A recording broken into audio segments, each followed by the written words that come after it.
Alright. Hi everybody, welcome to another exciting stream on Bowtie Gaming 14. So today's Mardi Gras, so we're going to be doing a massive cooking and baking stream. Help me.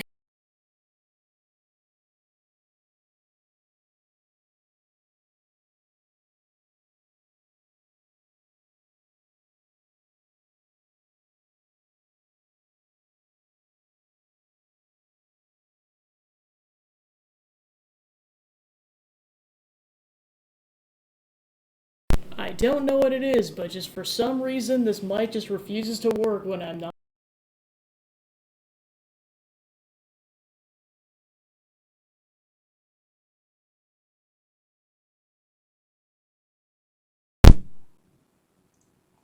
But yeah, as I was saying, like for some reason this mic refuses to work when I'm not playing games, and I almost give up at this point in terms of trying to troubleshoot that. But whatever, it is what it is. Make sure I don't unplug the wrong thing. Okay.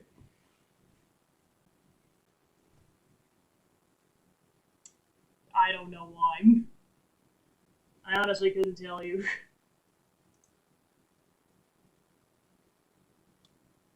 Yeah, it looks like the internet connection's stable, so that's as good as we're gonna get, unfortunately. Yeah, say that got added.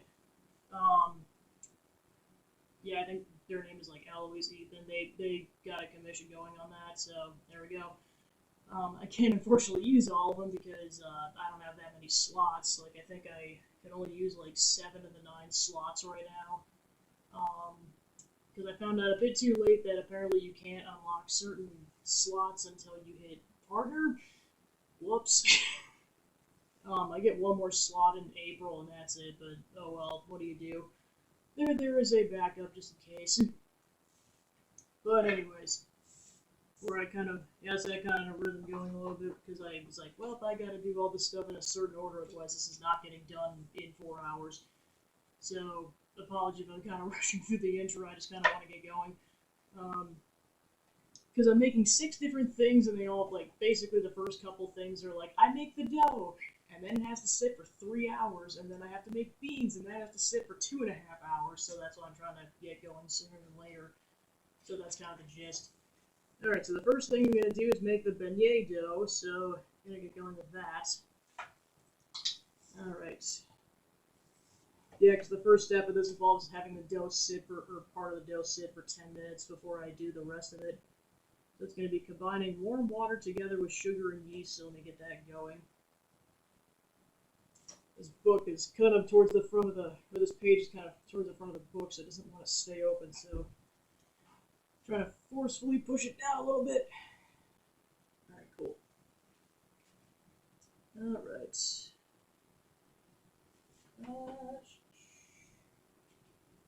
Yeah, I can use a pull for this one. Alright. And then also because I don't know how much, or the situation is going to be with dishes, I may have to take a small break at some point to wash dishes if I just don't have enough stuff, so be forewarned. Alright, so warm water.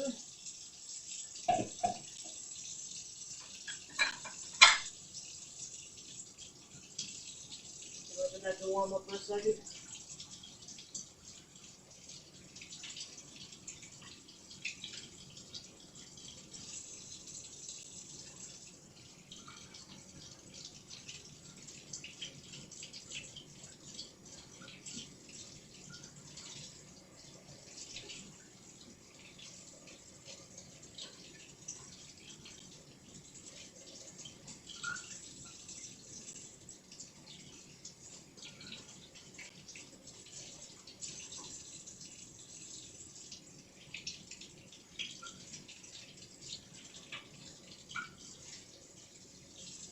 So almost getting there. There we go. Trying to get it to be that perfect temperature of warm and not hot. As I was trying to very delicately balance that process. Alright. So then I need a half cup of sugar, which I should probably just grab the cups while I'm at it.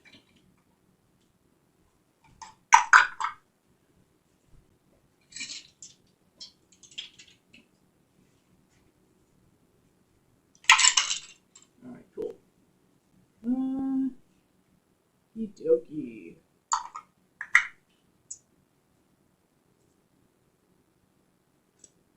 Alright. Got my sugar.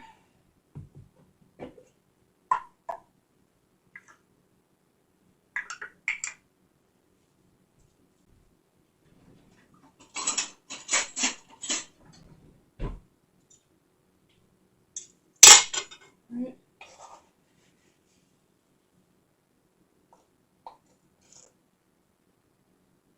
See if I need a cup.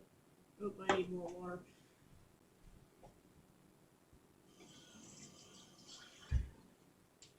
There, I needed a cup and a half, not a cup. Figure I'd get that going before I start adding a bunch of water to, or other stuff to it. Okay, so there's the half cup of sugar. And then a packet of yeast. Alright, scissors.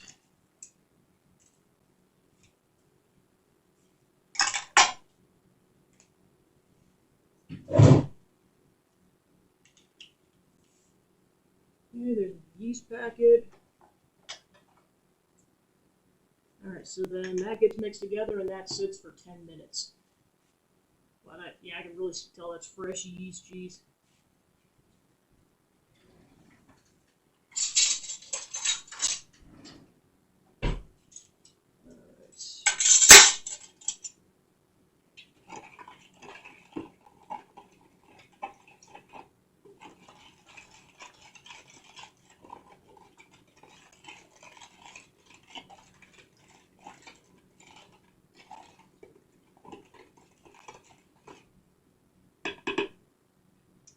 Alright, so there we go. So give that until 6:20, okay?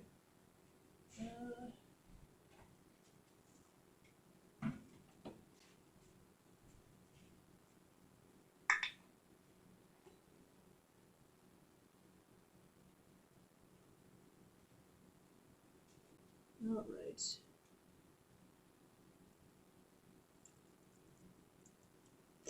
Alright, so in the meantime, we're going to combine some other ingredients in a larger bowl, starting with the eggs.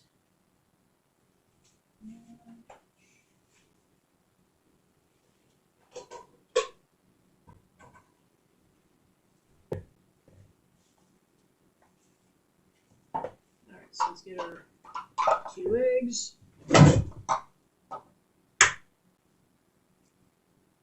A lot of stuff's going to end up going in this bowl, that's why I'm trying to grab a bigger bowl.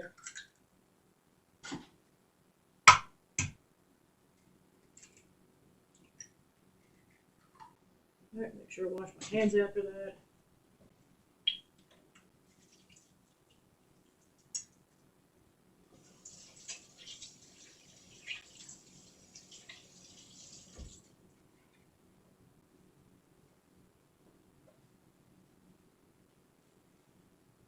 Okay.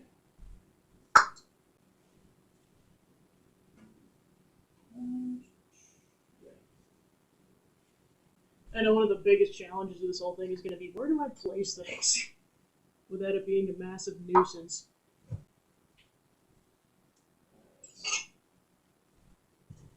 Alright, so I'm going to go ahead and heat those for a minute, so that's 612. Yeah, if you're wondering why I'm kind of looking directly at everything, I actually have it set up so that I'm actually seeing the monitor right now instead of just a webcam on a tripod, just so I can actually read chat.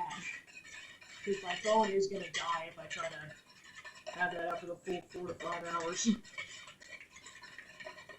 But yeah, I know I didn't exactly mention it last week, but I was like, I'm just going to start at 6 today, because it's supposed to hardcore snow for 2 days, and that started at like a couple hours ago, so I'm like, I'm just not even going to push it.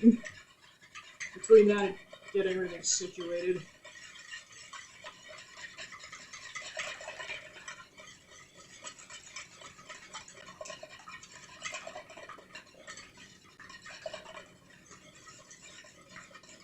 Alright, there we go.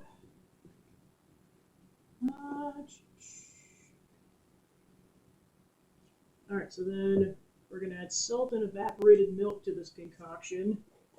And then once the 10 minutes up, we're going to add the yeast mixture in there. It's going to be a little of a hurry up and wait kind of a situation. Alright, so I need 1 1/4 teaspoons of salt for this. Yeah, I'm just going to say that's good enough. Alright. Then, let's get the sugar out of the way.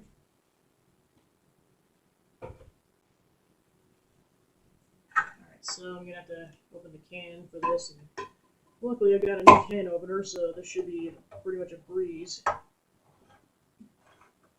didn't realize how busted my old one was until I started using this new one.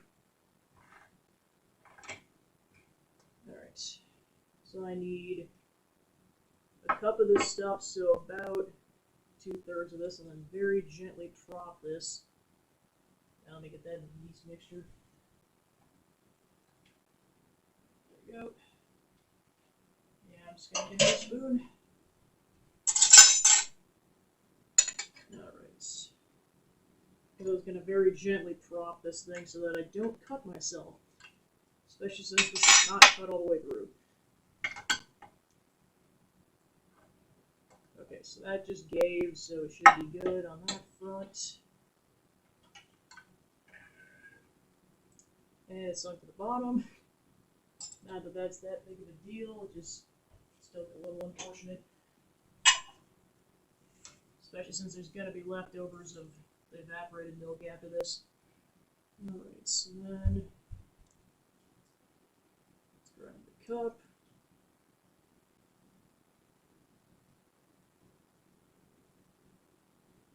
Okay, go and pour that in.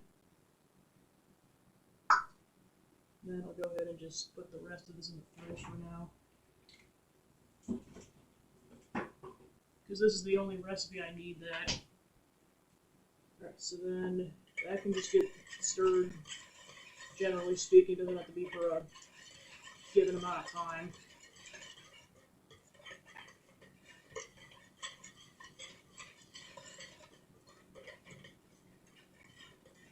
And then once the yeast mixture gets added in about 6 minutes, then we're going to add flour to that whole situation. And then I have to stir that for, knead that for 5 minutes. Which, if I remember from when I did this last year, I'm pretty sure I did that by hand just to make it easier. Alright, so I got, about 5 to 6 minutes to kill then. Alright,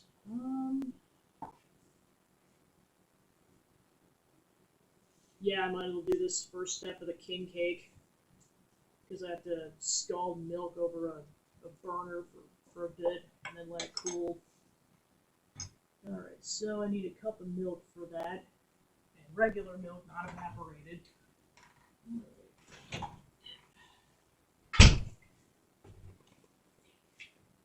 Fresh gallon. Okay, so just gonna use my small pot over here for that.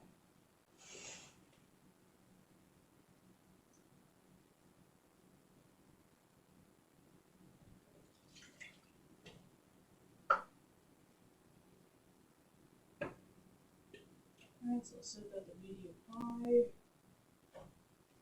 Have to make sure I carefully pay attention to that, but at least we're off to the races on that one.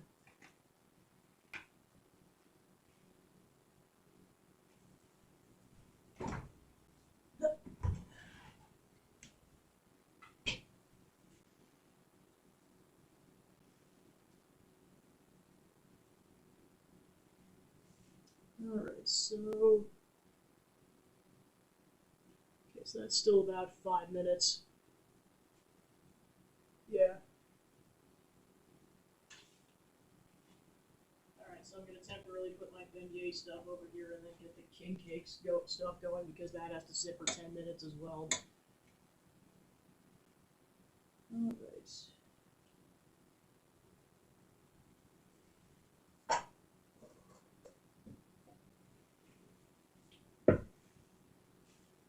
Alright, so I need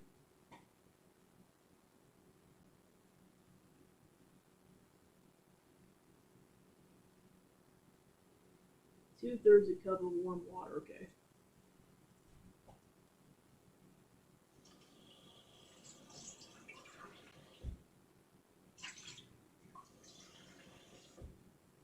Alright, that should be good.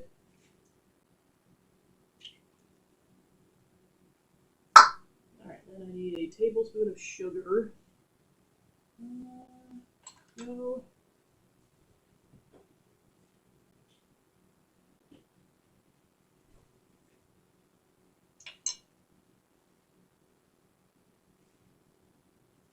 Oh, and then I forgot to mention with the milk scalding, like that's when you add in the butter to that step.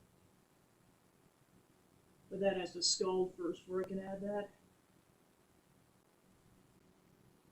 Alright, then I need to add another packet of yeast. Actually, 2 packets.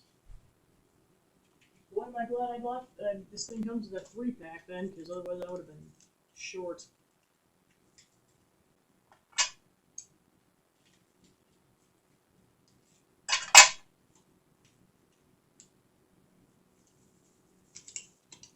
Alright, 1.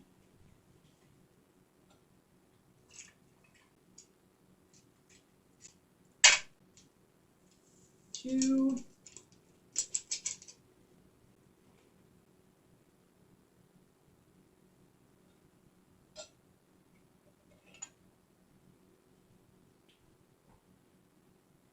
Yeah, I'll just use the yeast spoon. This is pretty much the same set of ingredients.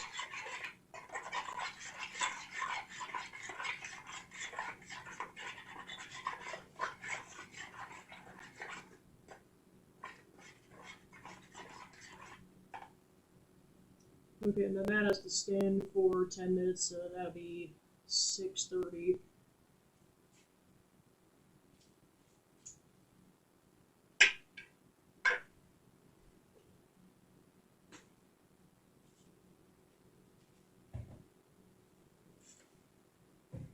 Okay, there we go.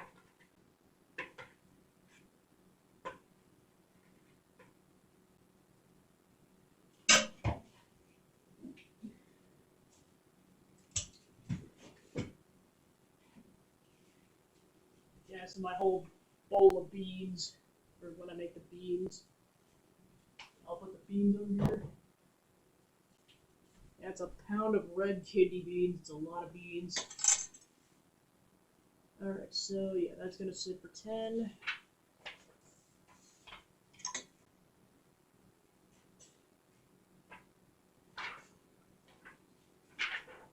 Alright, so that's the entire setup for that. Okay, so I still got 2 minutes until that step.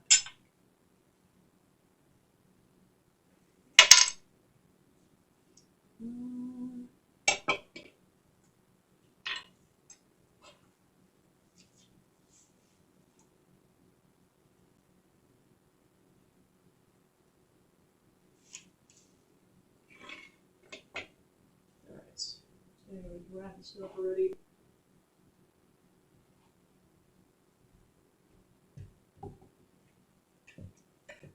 Okay, so I'm going to go ahead and add the yeast mixture into here and combine, and then I'll add flour while continuing to mix, which is 3 cups in total.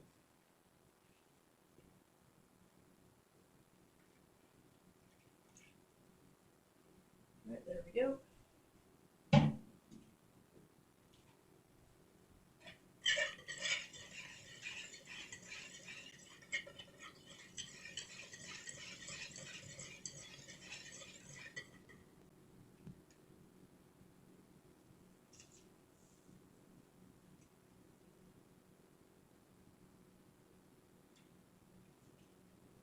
Okay, so yeah, this process is going to be 3 cups of flour, then the shortening, and then the remaining 4 cups of flour.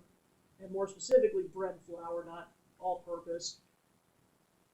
Alright, I don't think I'm going to have enough space in here, so I'm going to transfer to a bigger bowl.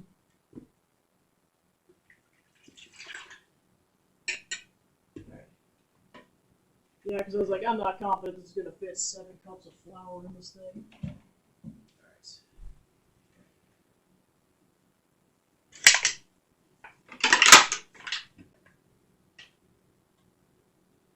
Alright.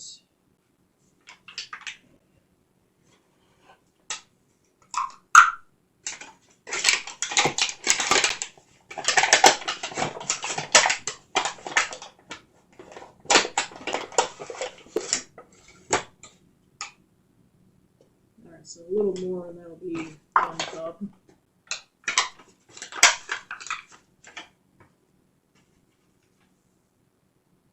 Okay, so that's 1 cup. That's like 1.5. I was trying to use up this bag before I dove into the full bag.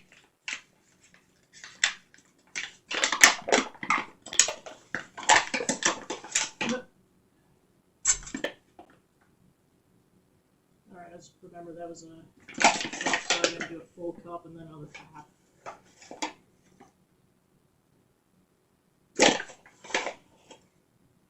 Alright, there we go.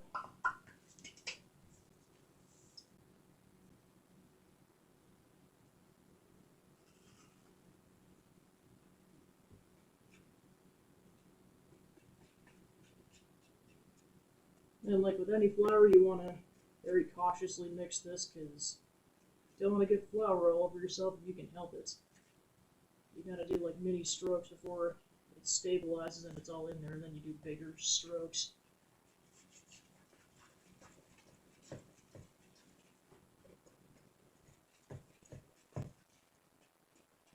Well, of course, this is going to be the easy stage of stirring.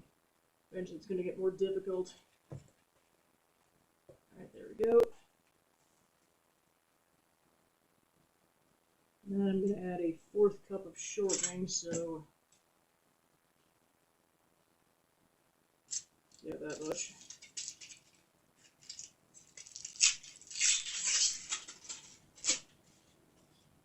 Alright, then, yeah, I got 5 minutes until the king cake step's done.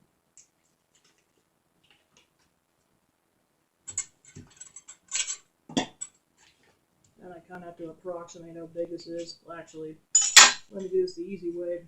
Just plopping this thing out. Kind of making an indent where the amount's supposed to be, and then cutting from there. Alright. Then do it, solid shortening, because you can actually just cut straight through the packaging and you don't have to worry about the rest of it.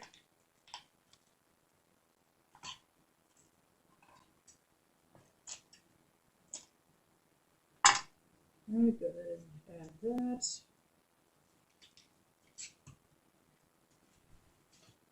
Okay, go wash my hands.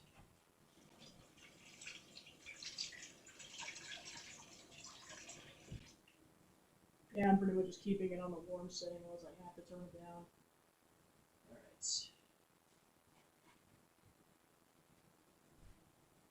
Alright. Let's go ahead and combine that.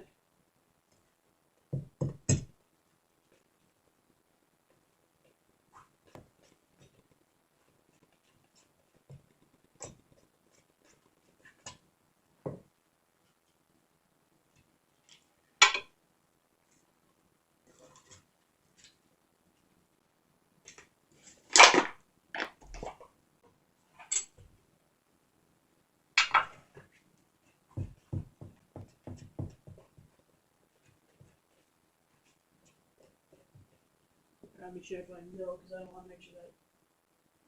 Because yeah, it's probably getting to be about the scalding, but probably want to give it a little bit longer. Check that in a minute.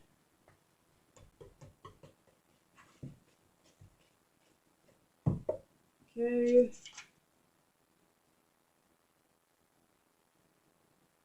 Alright, so then I'm going to add 4 more cups of flour to this mixture. And this is where it's going to get really difficult to stir. 1, 2,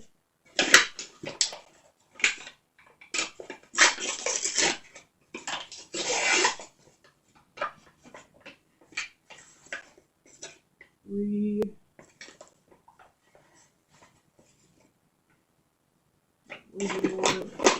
4, go. To the side. I'm going to gently. So gently.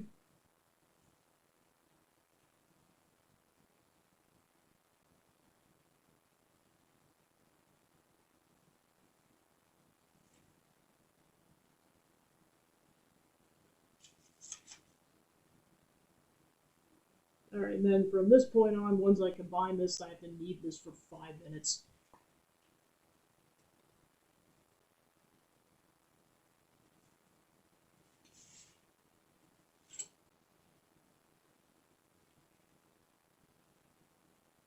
Yeah, essentially what I'm doing at the beginning of the stream is basically making 2 doughs kind of at the same time. Then I'm going to utilize in about 2.5 to 3 hours. So this will be a massive to be continued until that point. And that's kind of the portion where I'm not sure if I'll show that off depending on what time it is. Alright, so let me check the milk step. Alright, because that has, yeah, because the yeast step's done. I had to go ahead and grab my half a stick of butter while I'm thinking about it.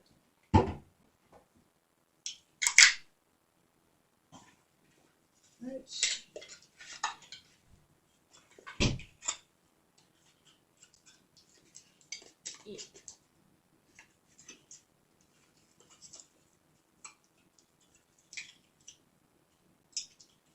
There we go.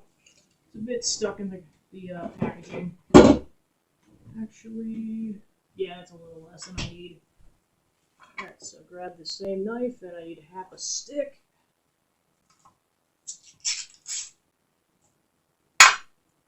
Alright, just to keep that stable, we'll go ahead and put that back in the fridge.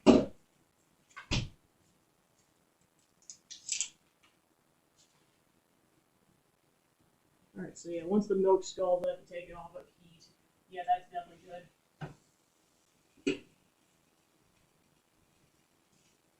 Then I'll add the butter. And then once that's stirred in and melted, that's just going to sit until it goes to room temperature. Just go ahead and stick that in right away so it melts. Because considering how scalding hot the milk is, that's going to pretty much go right away.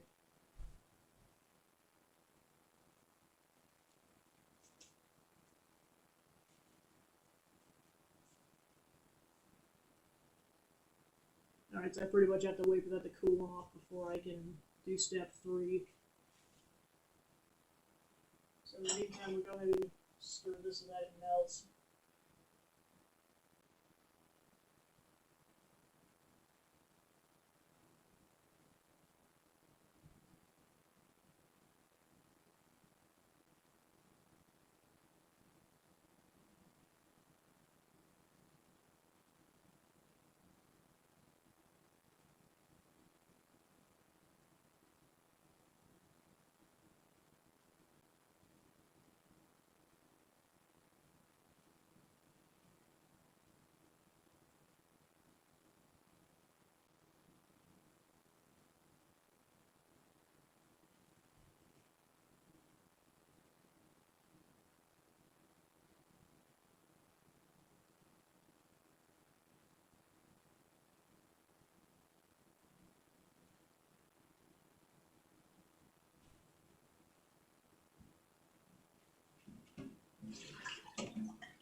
It's almost there.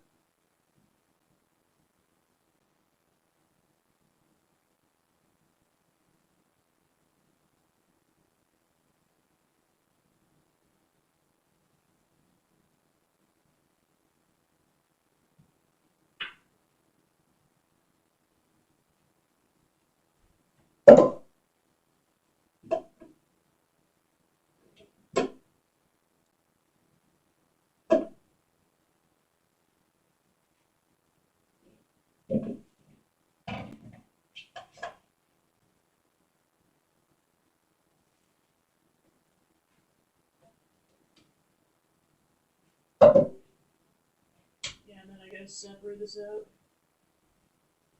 Gotta do this very delicately.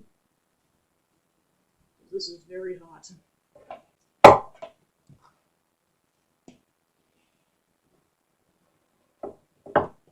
Okay, there we go.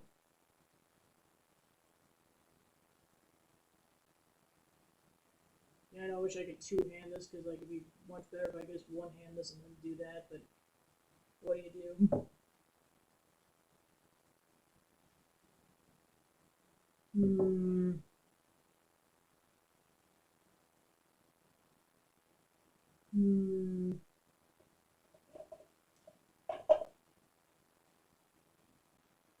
Yeah, I might have to pour this into a smaller bowl first before I attempt this.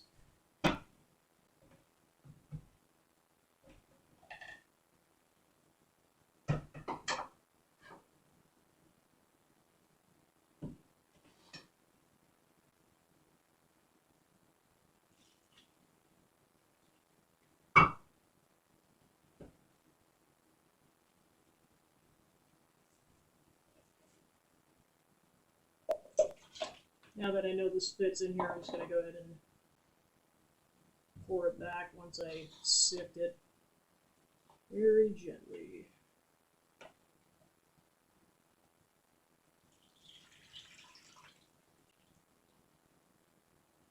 There, I got the solid chunks. Cool.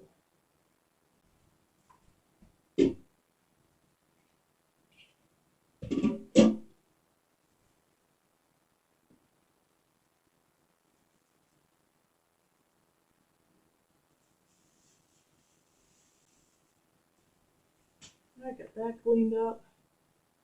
Alright, so yeah, that has to cool off, which doesn't feel like it's going to take very long, so that should be a quick process.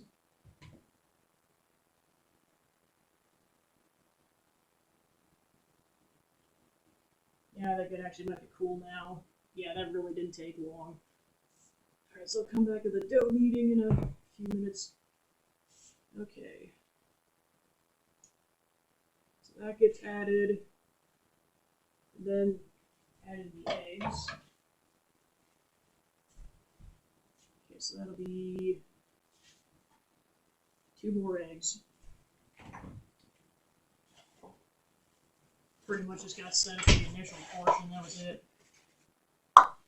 Figured I'd just grab what I need a bit and take sufficient intermissions as I see fit to get set up. We'll kind of see how it goes. Alright, so I'll go ahead and front the eggs.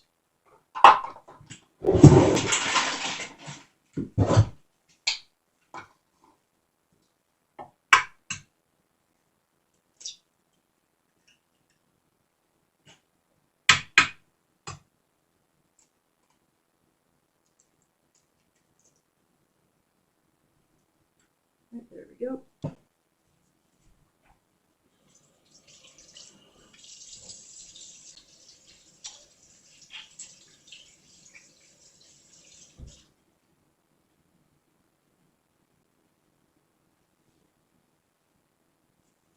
Nice. Oh yeah, it really smells good. Alright, so I got that, add the eggs.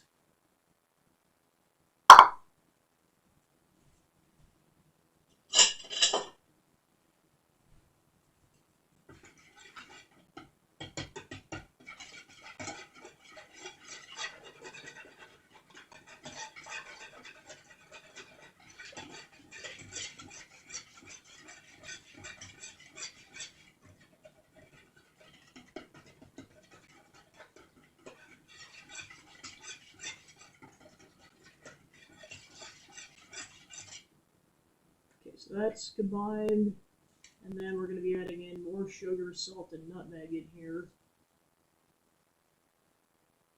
Let's see, and a half a cup of sugar.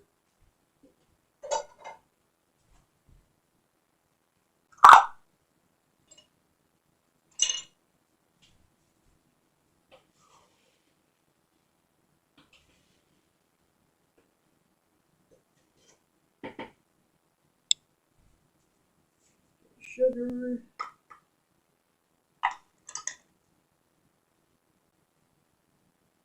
teaspoon of salt.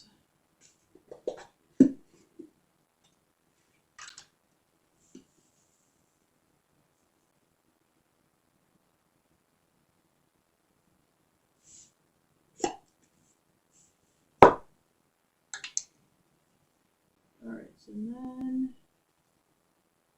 you need a half a teaspoon of nutmeg.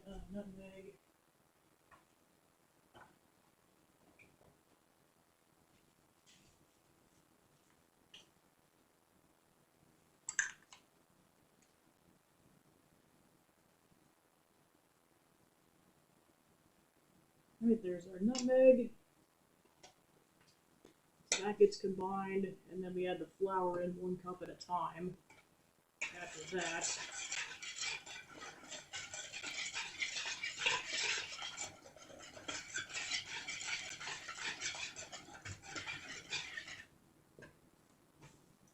so for this we need 5.5 cups of all-purpose flour, not bread.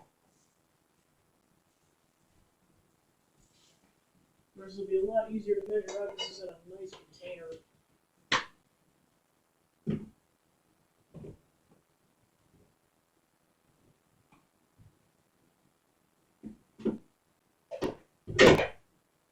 Okay.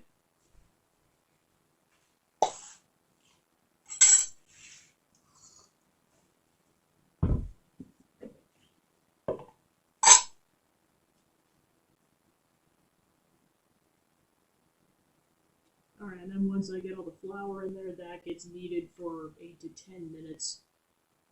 So I think what I might do, just to focus on one at a time, I think I'll put that to the side and then prioritize kneading the beignet dough and then come back to that. Alright, so let me go ahead and get all the dough out of the whisk and then get going on that for 5 minutes. There's a decent amount of dough that's stuck in here. Alright.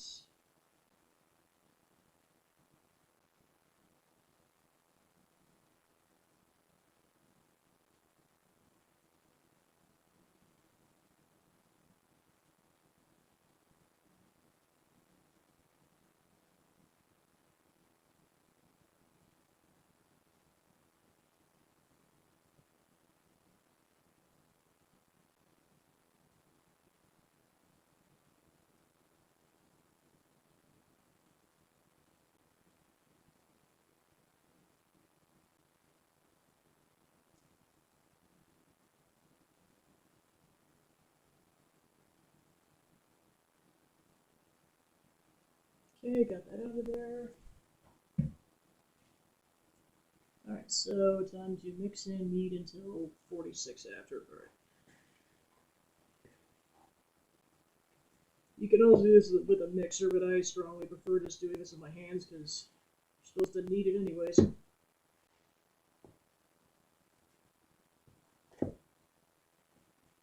Supposed to get that nice bread smell. Did I mention wash your hands?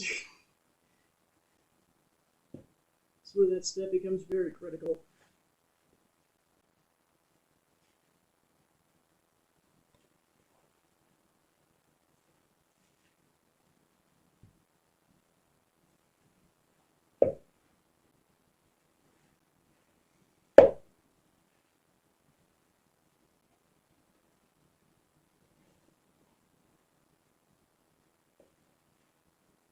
Yeah, and this is why I typically get like dozens upon dozens of beignets out of this, because this is a lot of dough.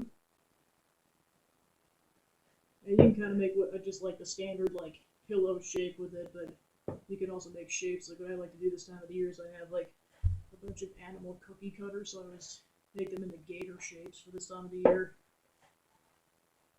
I had to dig out the cookie cutter and everything, because of course the last time I used it was last year.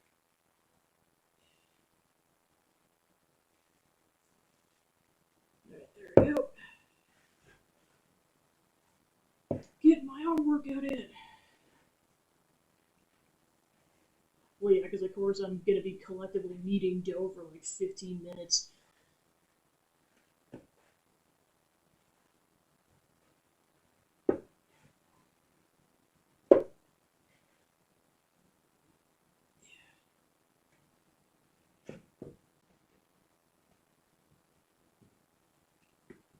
grab the residual flour before I get going too far.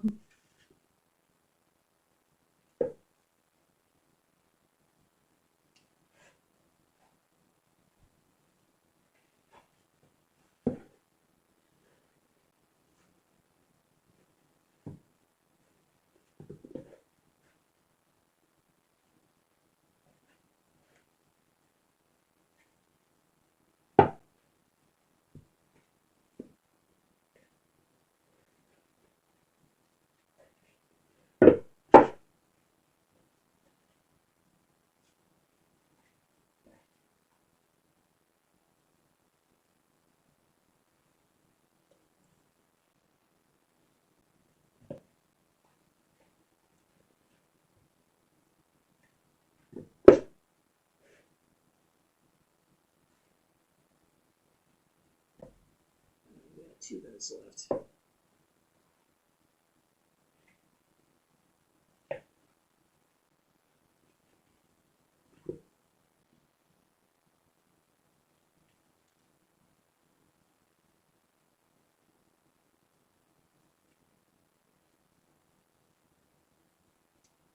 It's going to be a slightly moister dough, so you have to kind of keep that in mind as you're going.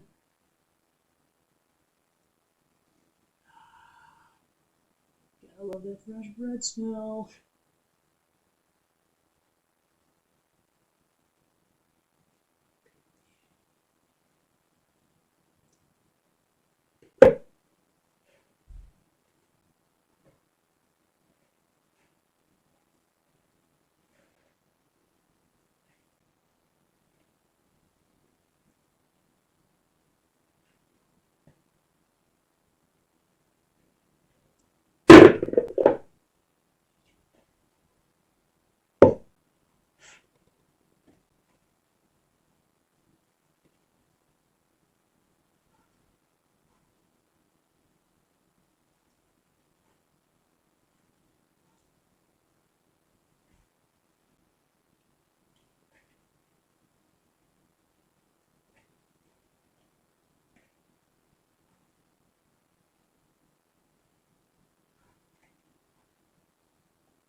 Alright, so that's been 5 minutes, so there's my dough. So it probably has to weigh a couple pounds at least. Alright, so I have to grease a large bowl and then transfer to grease bowl, place plastic wrap, grease with cooking spray over top, and then it rises for 3 hours. Alright, so let's see. Where we put that there. So I have to get grease with cooking spray.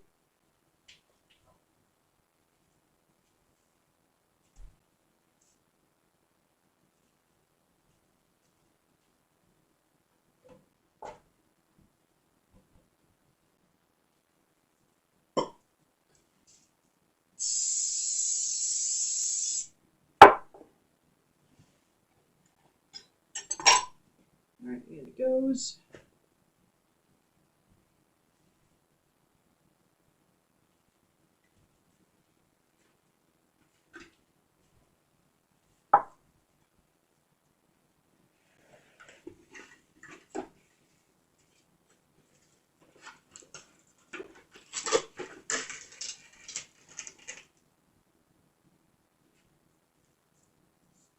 I have to figure out how much I need first before I air.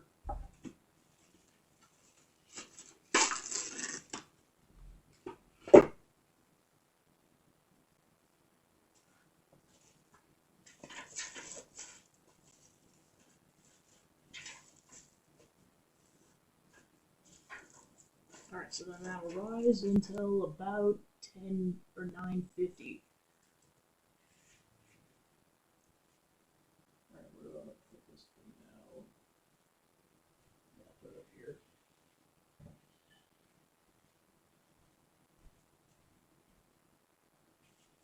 Yeah, I was like, I better keep track of which one's which, otherwise this could end very poorly.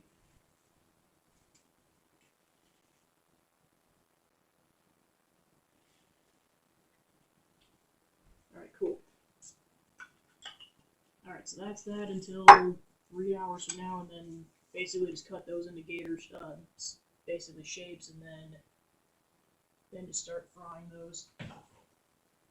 So back to the king cake.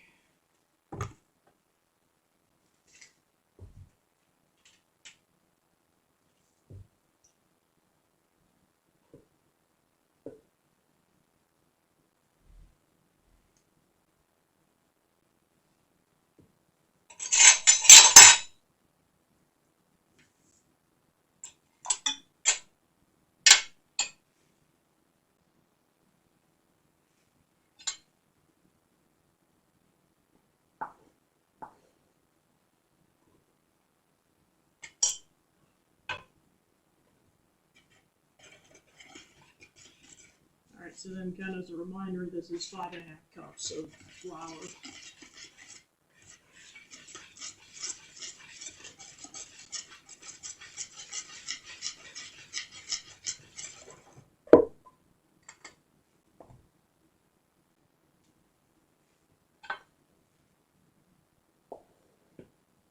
Two.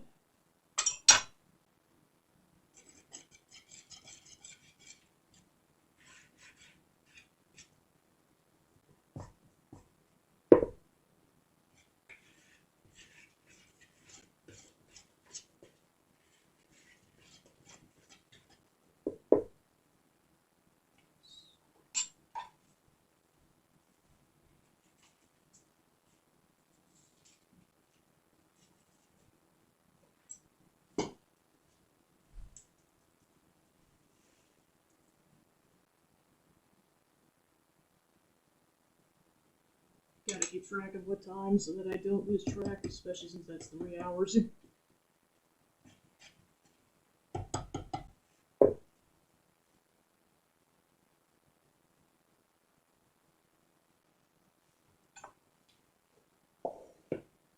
Three.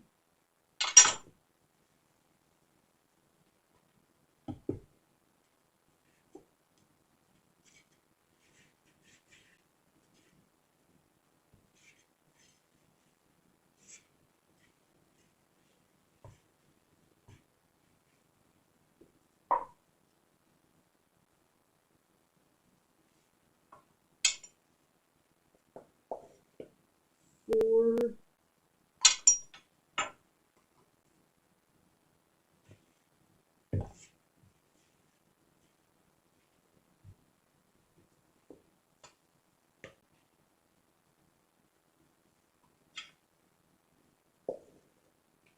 5.5.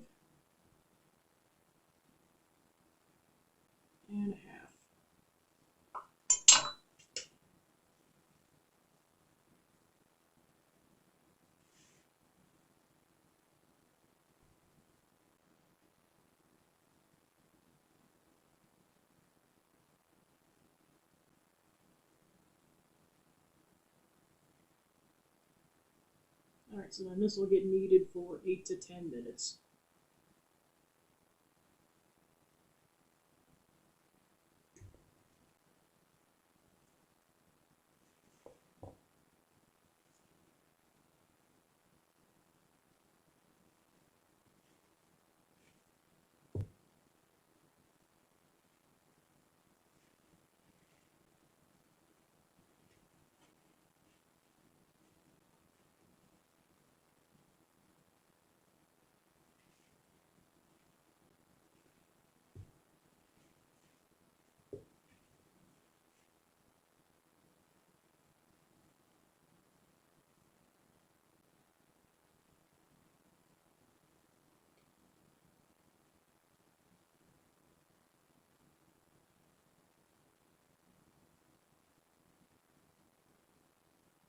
Trying to free up as much of this as possible before I get going.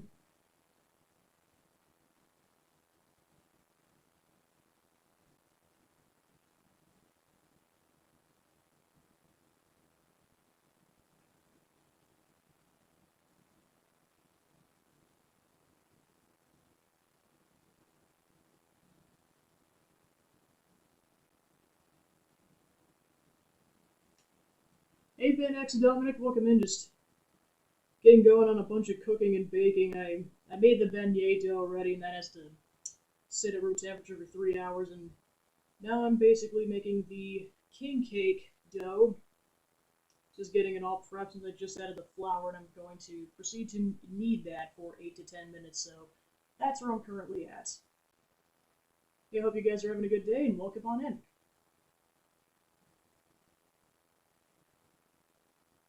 Kind of at the pre-phase, which is getting it out of the whisk so that I don't lose too much dough. It's unlike beignets where it's a smaller unit of what you're eating. This, it's a full-on cake, so you want to have as much dough as possible. That's good.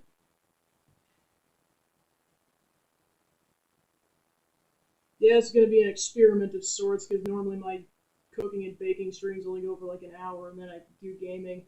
This is going to be the entire stream. So it's going to be a matter of stamina after a bit. Alright, there we go. Plus, just likely for like, just cleaning up dishes and then kind of getting prepped for the next thing. I probably actually will take a couple, like several minute intermissions. I'll just kind of see where I'm at. Because after this, I'm completely changing gears and doing actually cooking. Oh, pretty good. Just, let's see what I'm currently playing. So the big game I'm playing is Persona 5 Royal. Currently, I'm going to start Say's Palace tomorrow. Like, I've pretty much done all the prep work, so we're just going to go straight into it. And then, I'm starting 2 new games this week, because I wrapped up SpongeBob the Cosmic Shake and Golf Story last week. So the 2 new games are going to be, just making sure I keep track of the time. Okay, 7:04, gotcha. Alright. But yeah, the 2 new games I'm going to be playing are Dokapon Kingdom for the Wii, kind of to celebrate it getting a re-release, and then Sonic Frontiers. So those are going to be my gaming projects for streaming going forward. One that's going to be a little bit slower in the coming weeks just because I'm moving to a slightly bigger apartment in a couple of weeks, so that's going to be, this is like my last really big thing besides streaming before I just dive face first into that. And then also the Runaway Guys Coliseum is next weekend, so I'm only going to be streaming Tuesday to Thursday anyways.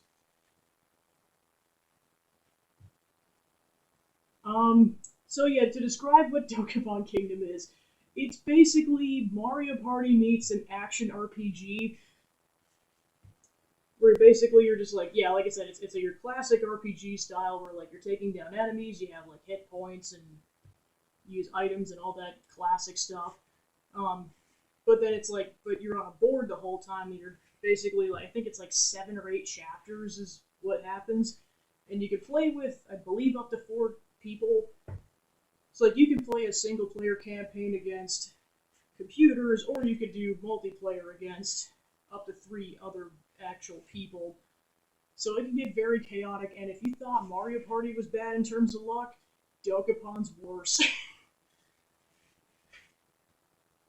But I've heard it's a lot of fun, so I got the game like, I want to say about a half a year ago, and I played my own campaign of it and had a lot of fun with it.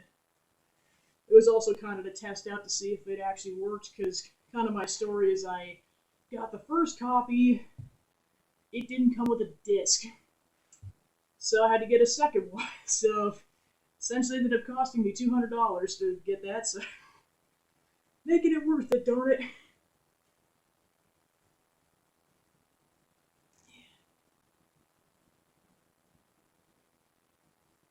It's honestly just a slightly bigger apartment. Like, it's just kind of like a half bedroom plus closet space. It's kind of like the halfway point between that and a 2-bedroom, because I definitely cannot afford a 2-bedroom.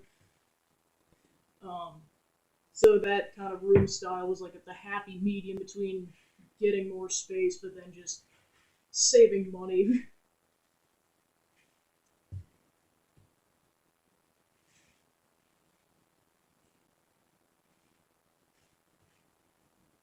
But yeah, I know that's like the big thing I'm tuning into next week is the Runaway Guys Coliseum because they just announced the schedule yesterday for the entire, like, for what they're doing specifically, but it's running next Friday to Sunday, so that'll be cool. Taking off a couple days of work for that. Or, no, just one. I'm thinking of the following weekend. We're taking a couple days off. Luckily, I'm not missing too much, so it didn't really justify taking a second day.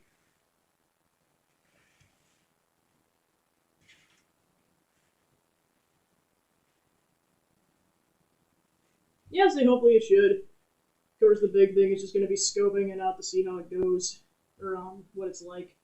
So kind of the timeline is like I basically get 3 days to go from the current place to the new place.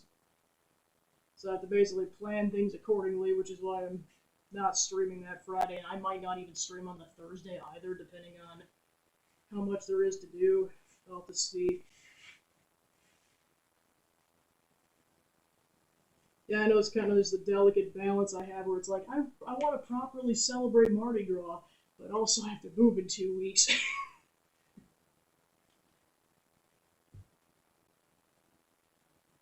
So just kind of splurge a little bit, but don't go too nuts because I got to clean all that up in addition to everything else. Alright, so guys, 4 to 6 more minutes to meet. Alright. Yeah, so unlike my other baking streams, I actually have my computer monitor directly in front of me instead of the webcam on a tripod, so I can actually read chat and my phone, or I don't have to worry about my phone dying. Yeah, so I know it's definitely been several years, like I pretty much just this place when I got my job, and that's been about it. And honestly, I was kind of ecstatic about that because I pretty much moved every year at college. And I'm like, yeah, if I could just have 1 year where I don't move, that'd be nice. Well, and then of course I got more factors than the initial time too, because like now I got 2 cats, so I have to like kind of get them situated before I do anything else. I mean, dealing with Oreo, well, I say older in air quotes, they're the same actual age, but like in terms of having them, I've had Oreo a couple years longer. Him, it's going to be easy because he likes getting picked up. Cookie's a bit skittish because she came from a hoarder home and I've only had her for a few months. So that's going to definitely take coaxing with food to get her in the carrier. Wow, that's nuts. Yeah, like the mid to late 2010s. Yeah, how was that?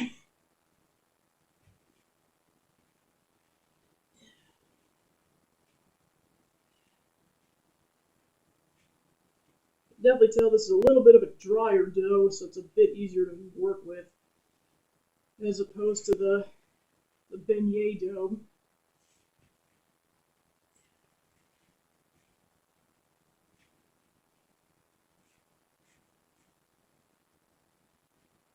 Oh yeah, I suppose especially when you have people you know over there, you're gonna yearn for it a bit more.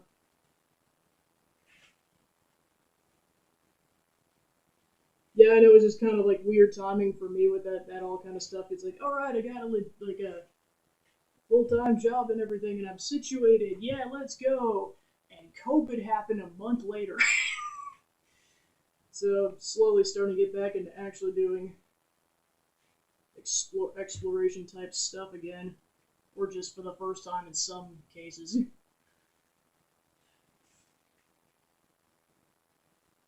Yeah, like going to conventions and stuff.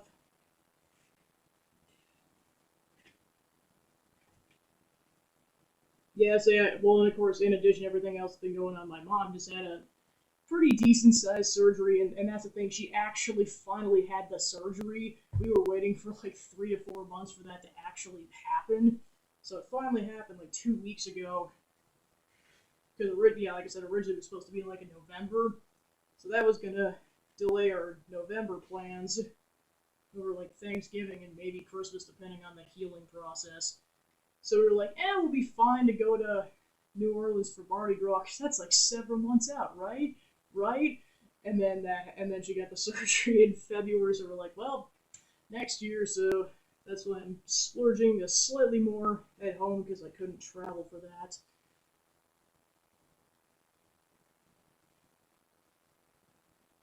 I mean, to be fair, I never really went to conventions until, well, gaming conventions, that was last year with PAX East, and then I went to MagFest a couple months, or just last month. Um, then the only other convention I went to was VidCon back in 2018. That was kind of like a college graduation present to myself. Just because, like, I'm definitely also into gaming, but I'm also really into online video and stuff, just because I grew up with YouTube and all that stuff. Yeah, and that's the. I mean, I definitely get that. As someone who's like from the middle of the United States, I basically have to plane travel to any significant conventions. So I definitely get that, and that's also part of it too. Is just saving up the money so I can afford to go. Between that and the hotel and everything else, because in order for it to really be worth it, you really want to go the full time. It's not like if I went to a local convention where I could just go for a day because it's minimal travel and I probably wouldn't have to stay overnight for that. Yeah, because pretty much all the really fun conventions are on the coasts for the most part.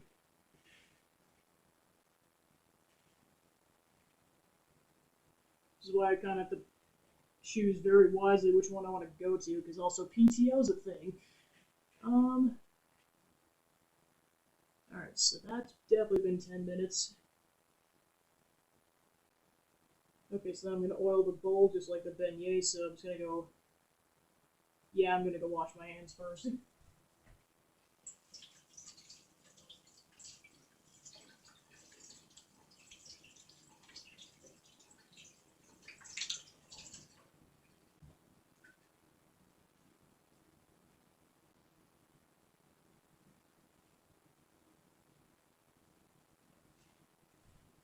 Alright.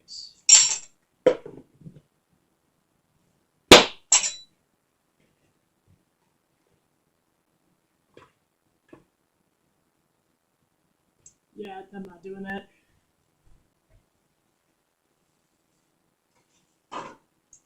There we go. Put it on paper towels and then oil the bowl. Ooh, nice. Time to rage! If you are going to rage, please drink responsibly.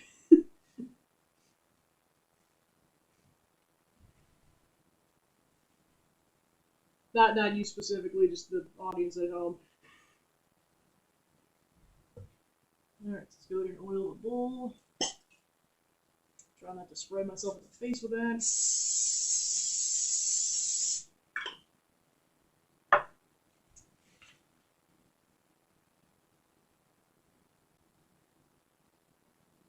Okay, so then I'm gonna go ahead and transfer that back and basically roll this thing in the oil.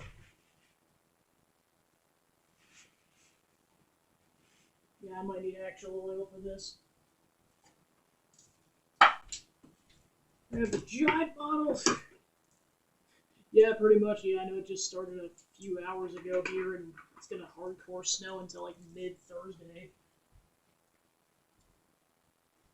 So yeah, it's like enjoying Mardi Gras, but also kind of hibernating a little bit. Alright, just trying to cover this and not soak it.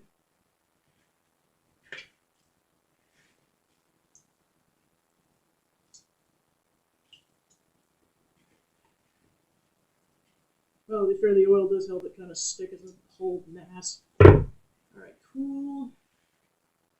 Definitely wash my hands after that.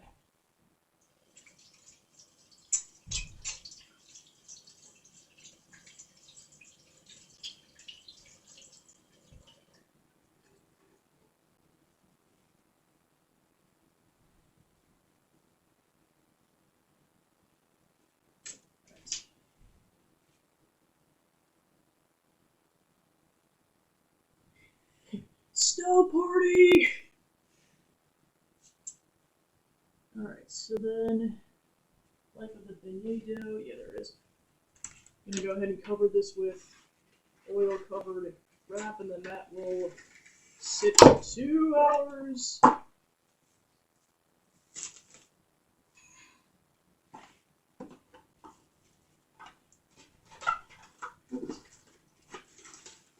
Yeah, I don't know if anyone else will get this, but Joe might get this, but like, especially with Coliseum coming up, I've been binge watching a bunch of stuff, including some of the intros, and like, just Dan is just iconic because like, especially with his intro, it's literally just like it's him saying everything else for their SNL intro, but then when it gets to him, it's like Ocean Dan.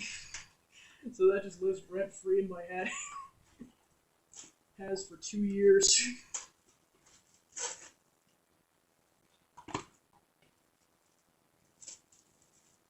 Who's taking bets on what the memes are going to be this year?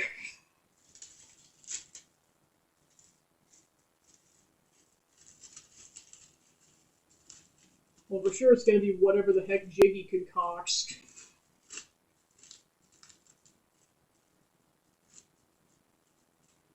Let's see, if we're basing it off of his extra live streams, Stevens, there was that truck game that John's community voted for, so maybe the truck game? We'll find out.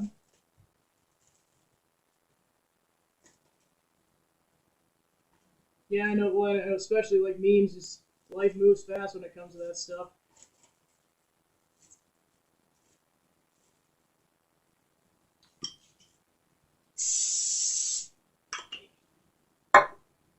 And beep.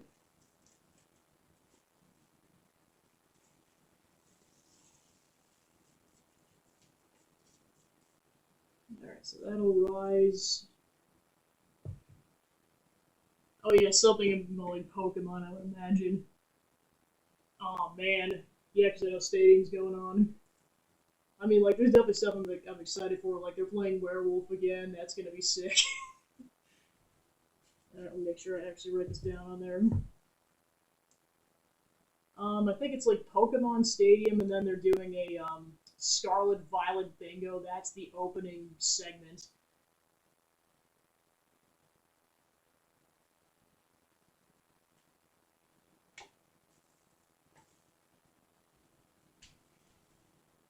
Alright, there we go.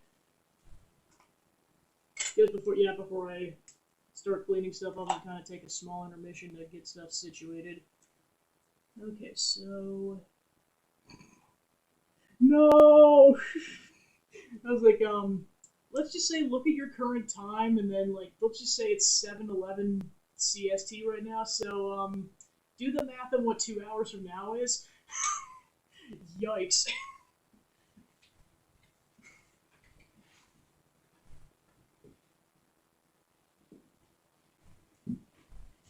Alright, so this is going to briefly bring up the schedule, because I might as well do the PSA on my thing. Yeah, I was going to say I wrote that down. I'm like, oh no! No! Alright, so, yeah, I might as well give it a rundown on my end.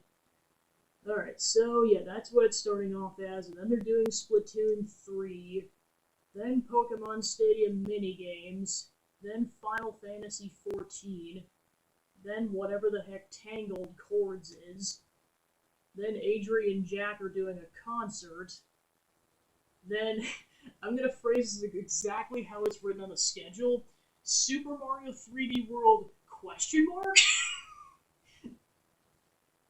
Yeah, I say thanks for pulling the schedule. I'm just doing the rundown because I want to, darn it!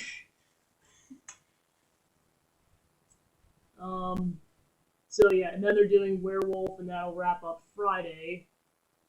And then, at least for me, it's going to start at 11 p.m. CST, so it'll be noon EST, 9 a.m. PST, etc.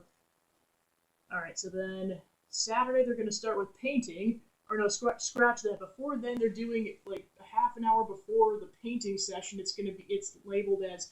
We'll see what that ends up being. And then That's My Jam, which is kind of like a video game music, kind of like game show in a sense that Jiggy hosts, and it was very chaotic last year. just watch the clips from last year, and that's kind of the gist. Although they'll be able to execute it better because everyone will be together. Alright, then they're doing Super Mario Sunshine Crowd Control Race. Oh my gosh. And then TRG makes music, Banjo Kazooie Nuts and Bolts, Mario Kart 8 Deluxe, the Coliseum Band Concert. Because one thing I noticed is that Jared's not exclusive, or he's not like it's not explicitly stated as him having a segment, so I'm assuming that's his segment, but I don't know. Um, and then Disc Only, which is a really funny podcast. Listen to it if you don't already. And then Chaos Fortune Cookie Takeout Edition, where John's going to bring out a handful of games, but I think he explained it on last night's stream. So that's Saturday. And then Sunday's going to start out with Wheel of Fortune, Pictionary, WarioWare Get It Together, Overcooked. 340 is listed as nap time? Throne Controllers, Sab and Jules have a concert, Family Feud, and then they're going to end it out with Mario Party. They did not specify which Mario Party, it's going to be Mario Party. And that's not counting potential bonus segments, so we'll see what happens. So yeah, it should be a good time, and yeah, like I said, that'll be the 3rd through the 5th of March, so next weekend. It's going to be a trip. Don't jinx it before it's already begun, Joe. Alright, so now that I've read that off, I'll go ahead and put my phone back on the charger so it doesn't die.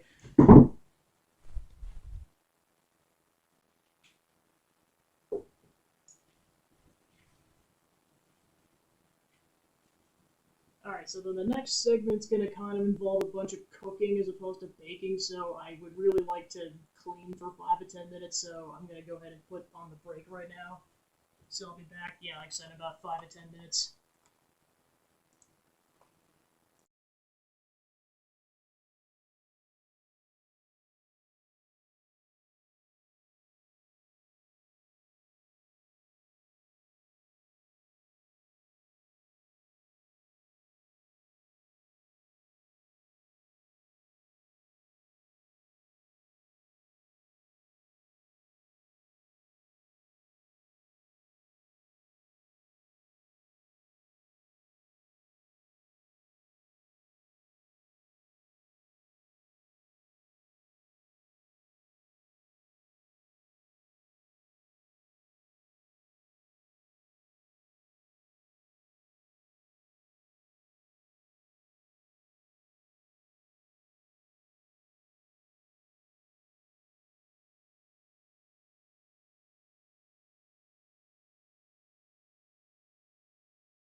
Alright,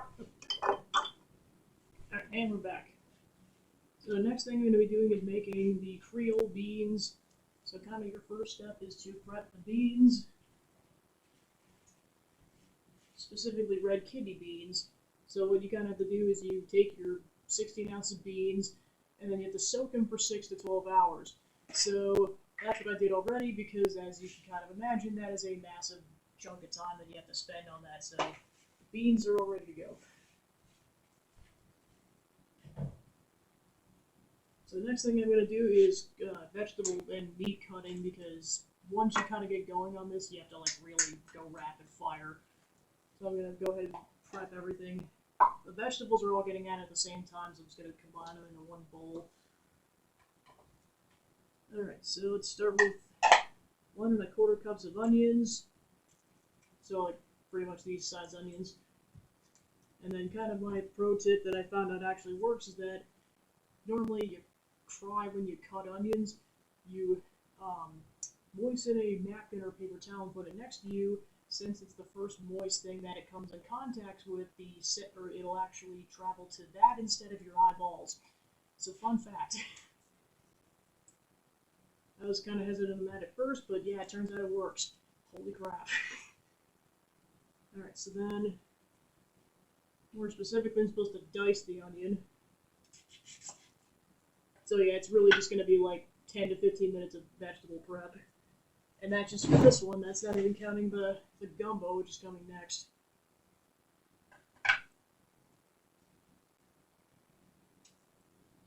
Feel free to make your Shrek jokes right now.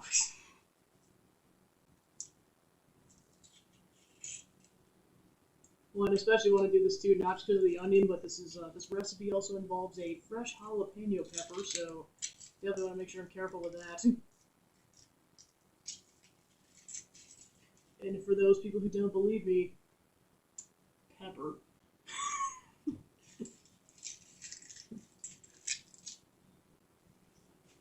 Alright, so I got the skin off. Let's go ahead and get the edges off, because that'll help us get this outer skin off better.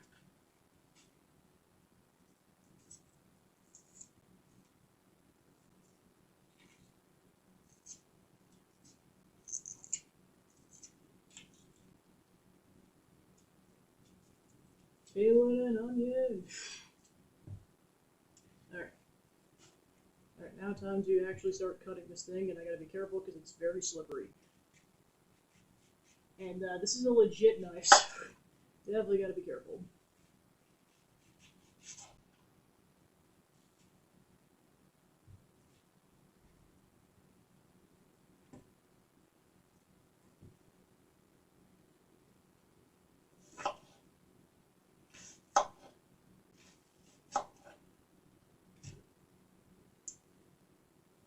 And when it gets too slippery, basically I'm like, yep, just rotating that.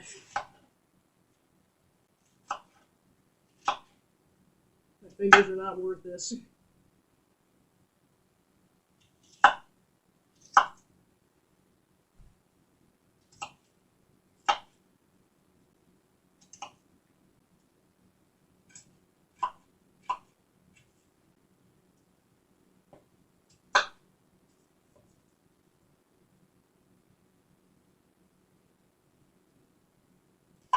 Yes, I'm not normally much of a bean person, but this sounded like it was pretty decent. Probably because every single time people want to have beans, it's usually like smothered in barbecue sauce or some equivalent of that. I'm like, pass. Especially when it gets to be like rich after a while. Because I swear that's not, I mean, that's pretty much how people make it around here. It's just the country style, as I'd kind of refer to it.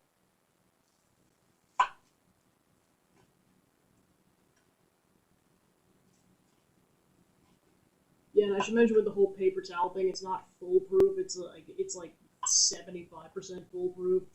Like my eyes would be burning way more if I didn't have this paper towel here.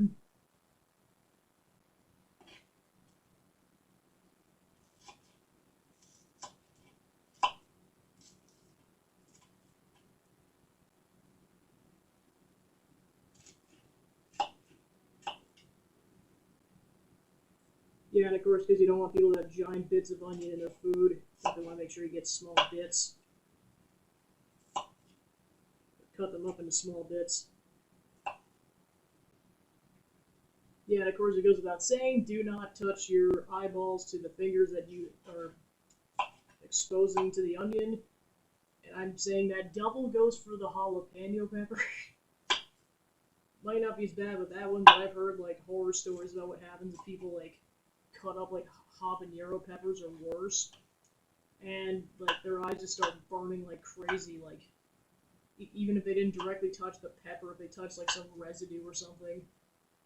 Like I know the hot sauce is especially a thing. Like if you like, it doesn't even matter if you touch the hot sauce. If you touch the bottle it comes in, it still does the same thing because it's that spicy. So it's no joke. You really gotta be careful.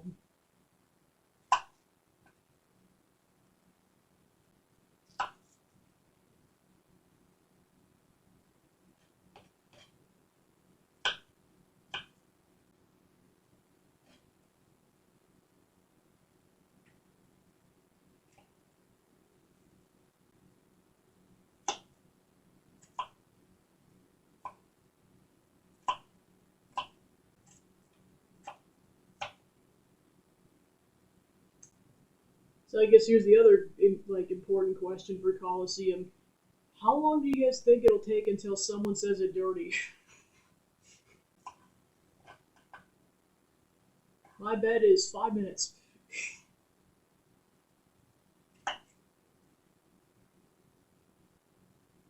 Yeah, I was gonna say it's one of those things where like I guess I do it a lot, so I pick up the skills. It's kind of like trial by fire, especially when I'm trying new recipes. But yeah, just I watched my grandma and mom cook and bake a lot at home, and just the skills just carried over. I mean, let's be honest, I was probably the only grandchild who really did it. Like gender doesn't even matter at that point, because like neither of my female cousins really got into it as much as I did. And both of them have children right now, so yeah, and that's what I should specify. Like now they probably do, but like I'm talking pre them having children.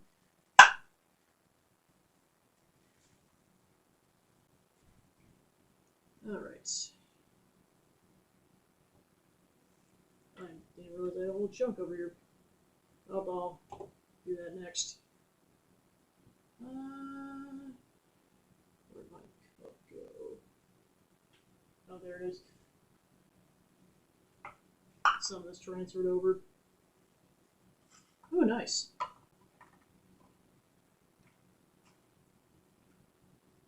Yeah, I know I've tried to get into a thing where, like, I even just, like, especially when everyone had to social distance, I was like, tried to get into a thing with my family, or my brother and friends, where we'd do, like, monthly cooking sessions, but I could just tell I was way more into it than they were. And I was picking, like, I mean, like, not that there's anything wrong with, like, picking easy stuff, but, like, I think it's a testament to the fact that they really weren't into it. It's like I was doing very simplistic stuff, and they were kind of getting bored with it after, like, a few months. Which I'm just like, that so bodes well for you going forward, since you guys are already into adulthood. It's like, well, it's really going to be trial by fire later in life then.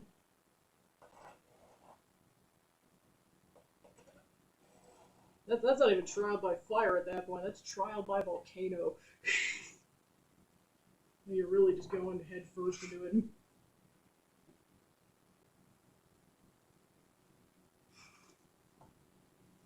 I mean, it's kind of like any of the life skills. It's just like you're gonna have to do it at some point. So like, it doesn't matter if you prep for it or not. It just really helps if you do. Like I know just knowing how to like cook just basic meals, not even counting trying to get more intricate stuff based off of recipes or not. Um, that was like one less thing I had to teach myself. Because another thing is like cleaning, because unless you just really were forced to do it as a child, the chores, you really don't know how to do certain chores until you're on your own and you're like, well, trial by volcano.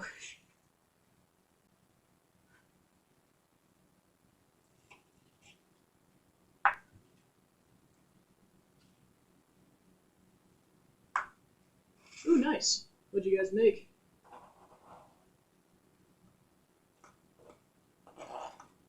Yeah, I know that's just the thing with me. It's like I'm perfectly content with making like really simple dishes.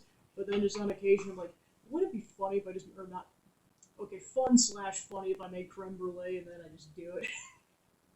And then I realize halfway through I need a, or not halfway through, but like, as I'm getting ingredients, that I need a blowtorch. So then I have to go get a blowtorch. This happened like a year and a half ago. Alright, so then where's the, yep, here's the other onion.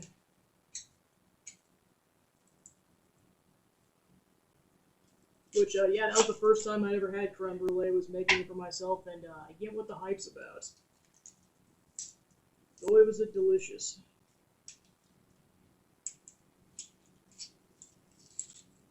You definitely want to make sure you have a sufficient amount of room, though. Like, it's not as bad as cheesecake, necessarily, in terms of, like, it being filling, but it's up there. Like, you do not want to, like, have a full-on meal and then expect to eat an entire thing of creme brulee.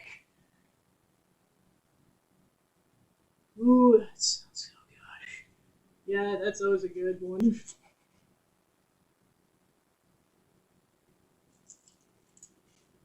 Yeah, and of course, like, I guess one thing I don't know if I've ever fully disclaimed on this channel, like, definitely stereotypical Midwesterner, love cheese.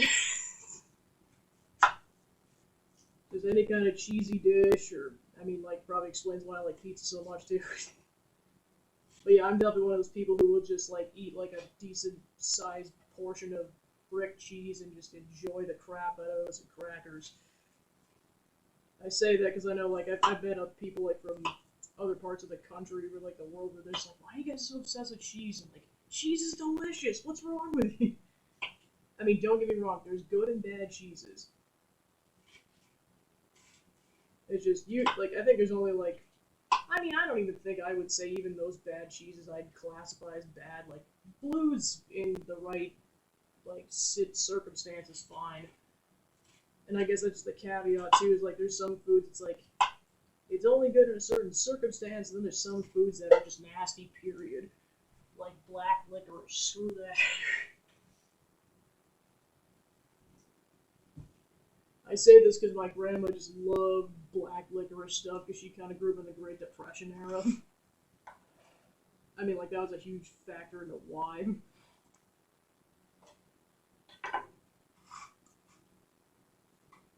Like, pretty much whenever we get jelly beans, we just give her all the black licorice ones. Same thing with saltwater taffy.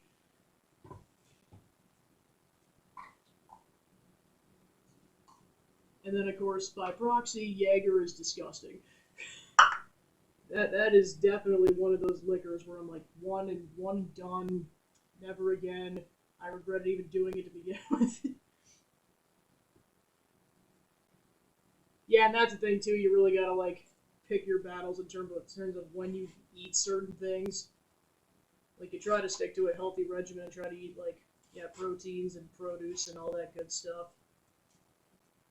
But then I always just do like a, I mean, not like that much of a splurge meal, but like a splurge meal at least like once a month that lasts for like a day or two. Usually on the days where I'm gonna go hardcore with my workouts. Well, and even then it kind of depends. Like, I'm not gonna go for fried foods in that situation. It's gonna be like more protein-based dishes.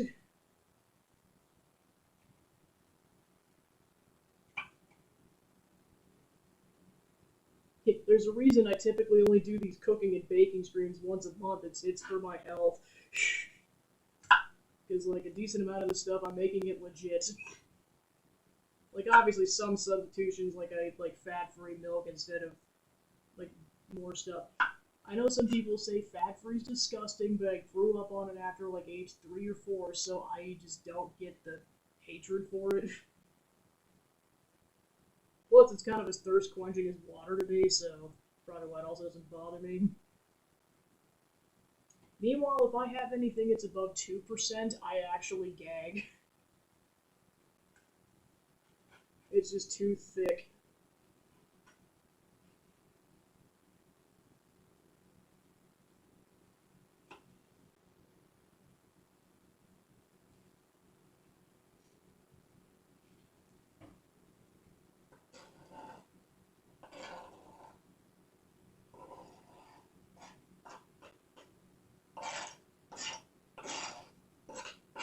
Okay, so that was just the onions. Alright, so next is cutting this bell pepper up. Yeah, I'm probably going to grab a separate bowl at this point because that's a lot of onion.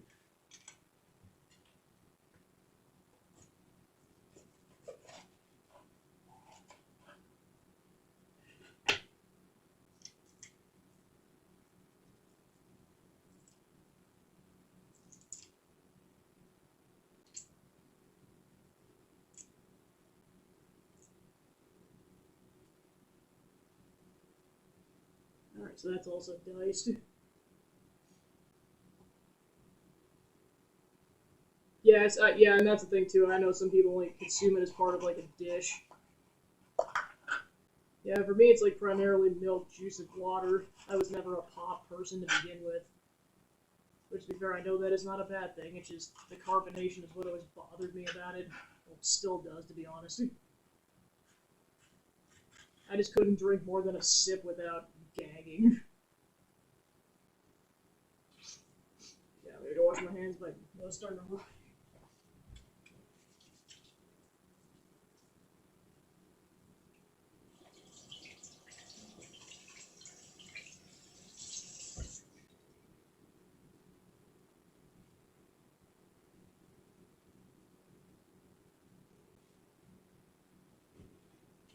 Alright.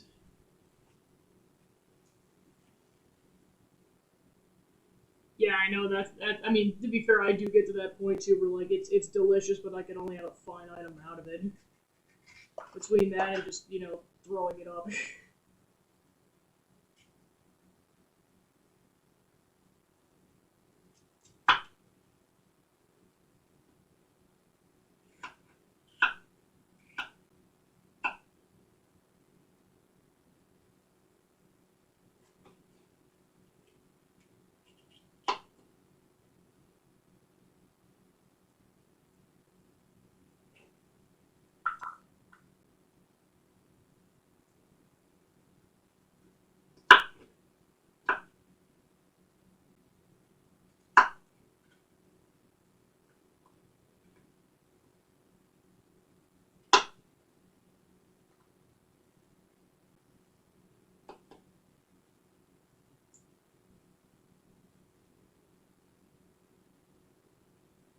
Yeah, that's the thing. Yeah, usually I have it with like at least one meal a day. I think I just got used to it too, just because of getting calcium intake in. But yeah, usually I'll go for like water is number one, followed by juice, followed by milk. Anything else is kind of more of what I refer to as a luxury beverage. It's not actually luxury, but like I just don't have it as frequently. Sometimes for health reasons, okay, usually 9 times out of 10 for health reasons.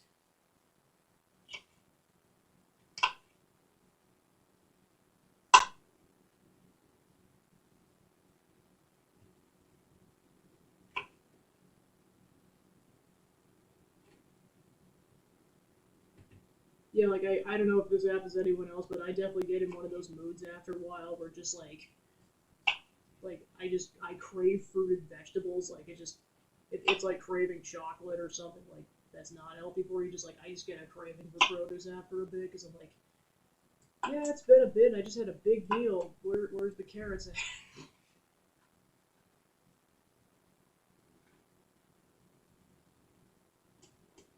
You ever just like yeah, like I said, I hunkered down to like an apple or something.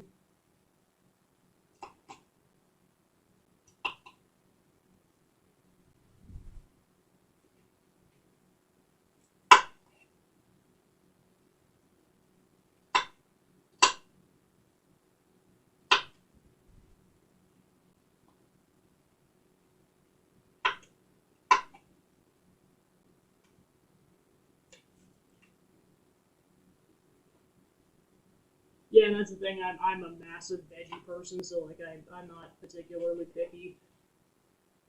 Like I said, pretty much one of the only things I won't eat is black licorice anything, and also like cinnamon flavored candies. I'm usually not really keen on, which is also why Fireball's nasty. Not as bad as Jaeger, but a close second. Like, I'd rather have, like, the lowest grade tequila over some of that stuff.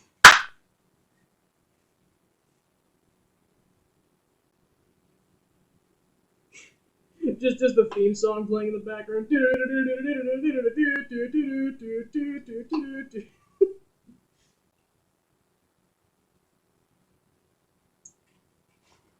Yep, thanks, YouTube.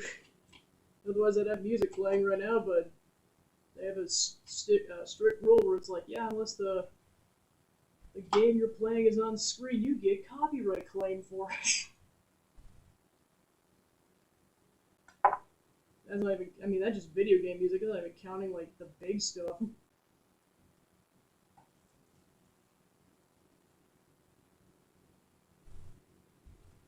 Plus, whatever song is in the Castlevania, like, anniversary collection that apparently keeps triggering the copyright claim thing.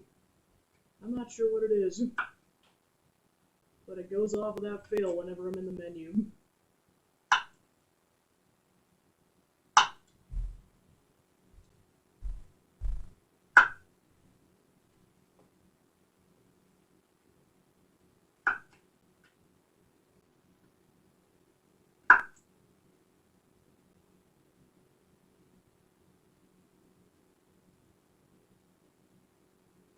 Oh my gosh. Yeah, like I said, it's a minefield. Well, and of course, I know I probably shouldn't even worry about it that much because you have to have 5,000 subs before you even make money. But like, in the event that happens, I'm gonna I'm saving myself like a lot of work later by just preemptively just dealing with it now. Because otherwise, I'm just gonna get hit with a ping or loads of pings of demonetized.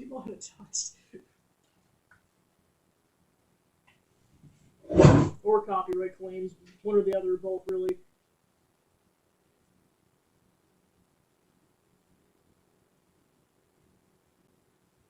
Yeah, because I know some people have definitely mentioned that on the streams before. They're just like, why didn't you have background music? I'm like, it's because of the bots. Some people especially people I know in real life, like, by the time they get around to watching the videos, it's like, well, especially back before I was affiliate, where I could only have the videos would only be on there for a week, they would not be around to watch the streams before they expired, so that's what kind of was the whole point of the VODs, and for some people it still is. It's just, people have busy lives. They get to it a month and then they binge watch.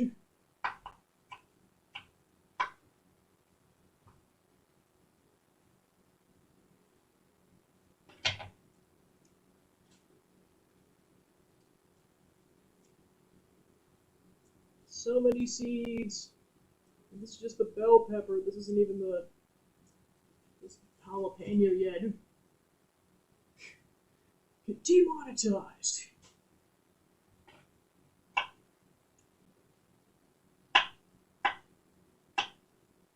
Well, because like I know it's definitely good to have a little bit of restriction because like people could literally get away with anything back in the day. So like I get there has to be a little bit of restriction, but it's gone too far for sure.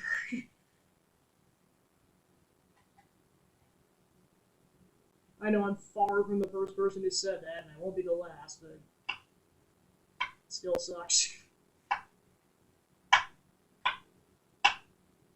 And like I said, it's coming from a person who likely probably won't monetize on that channel for a while, if ever, depending. But, like, that's not even counting all the people who, like, depend on it to make a living and stuff.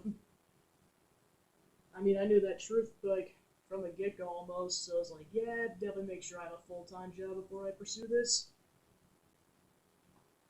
Otherwise, I am gonna be broke so fast. Okay, so there's the pepper. Alright, so then I gotta cut up 4 stalks of celery. Yeah, and that's the thing too, like, for me, this is fun, which is why I never push anyone for anything. I'm just like, I'm just here casually, just whatever happens, happens.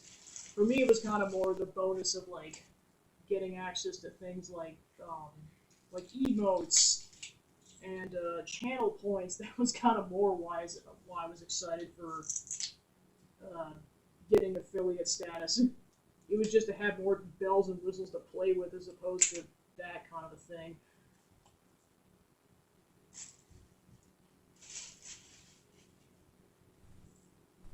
And then also doing predictions, that kind of stuff. Because like you don't get access to that as a base person. Like that's like the main benefit of it.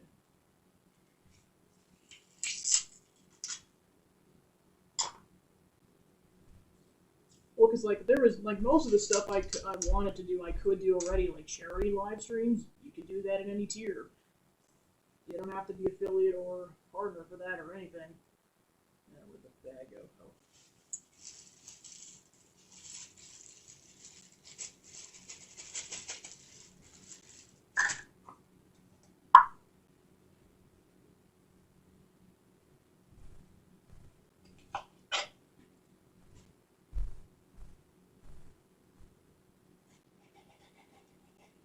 Yeah, because I mean, just having access to channel points has been great. Alright, diced. Okay.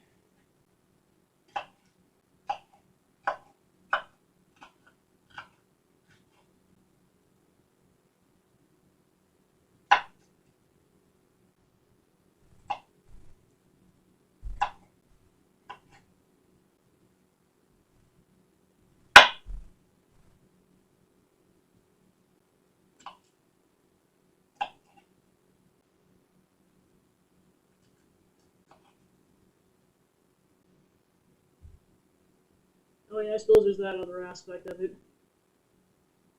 Well, then of course, like now then there's another aspect which I really didn't do up until like with these temporary hours, and that was rating people. Because usually by the time I get to that point in my streams, everyone with the exception of like Juker maybe is done with their streams by that point because that dude goes so late and long.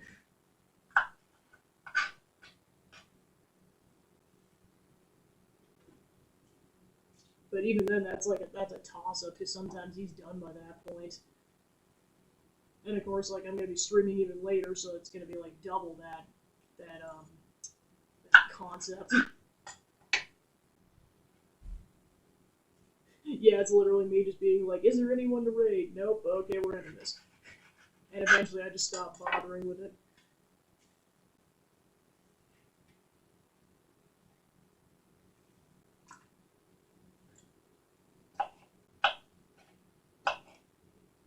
Yeah, now when I end my streams, it's like, okay, who am I raiding? I actually have options.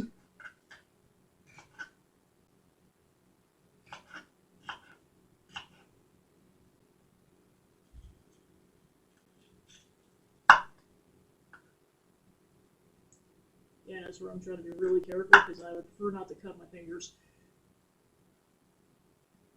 My fingies.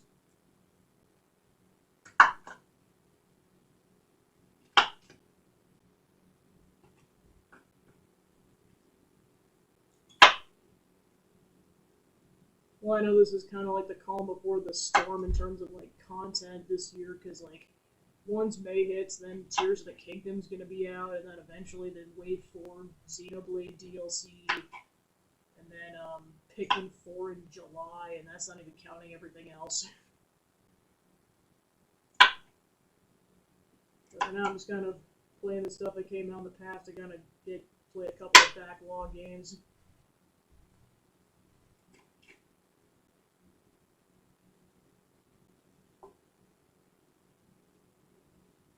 Oh yeah, I suppose yeah, I forget that's almost like I said. This is how infrequently I raid people. Is like I almost forget that's a feature. Like I think I've only raided like maybe a handful of times, most of which were like in the past week or so.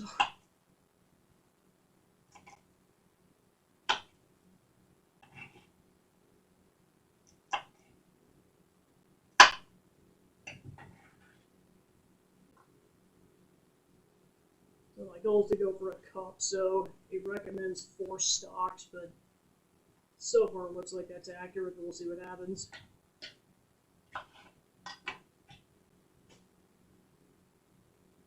And like I said, that's why I wanted to prep the veggies now, because like once I get going, it's gonna like I think everything happens in like 10 to 15 minutes or less.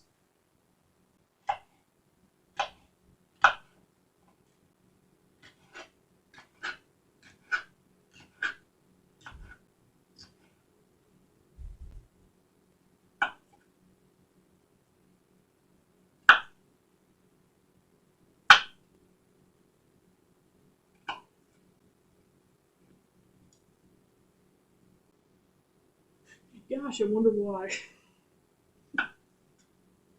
No reason.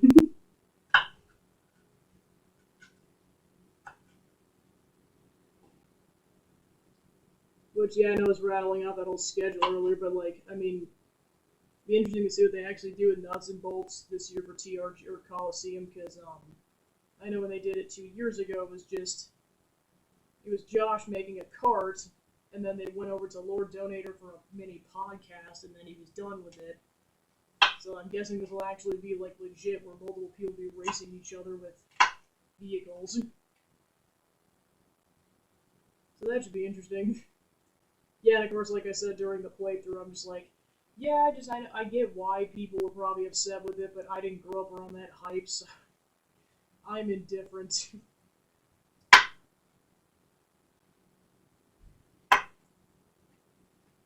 Plus, I like racing. I like that kind of game where it's like, oh yeah, racing, and you get to build your own cars. That's cool. But like I said, I get that that was kind of a slap in the face of the people who were waiting for a third platform. Which, yeah, speaking of which, I know Josh Jepson's going to be playing that on his channel pretty soon because they just hit their sub goal for that, so more nuts and bolts.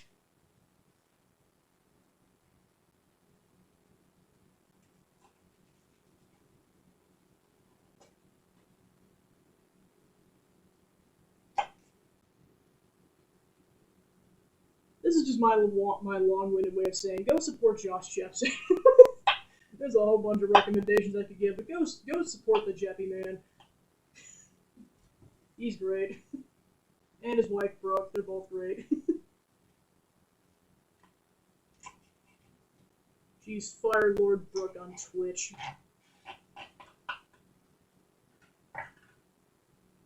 Yeah, and I saw the ending of that. That was definitely chaotic. Yep, crowd control. It was chaotic as it sounds. And not to mention he was 100%ing it. So there was also that. And of course, when I saw the ending, I was just looking longingly at it. I was just like, that's the end of the game. Someday I'll see that in real life. But not this time. Screw you, Xbox or N64.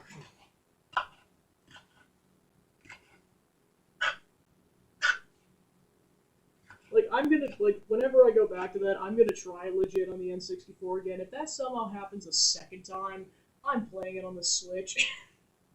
I give up at that point.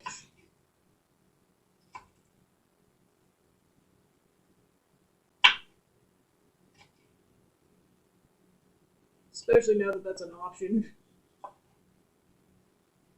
Yeah.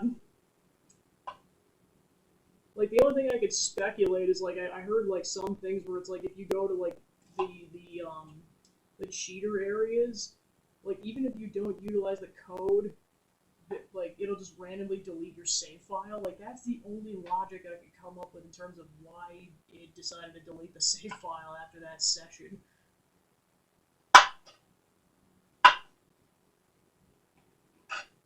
I mean, even if I had seen that, like, between the sessions, I still would have been upset. It would have been like, nope, we're done.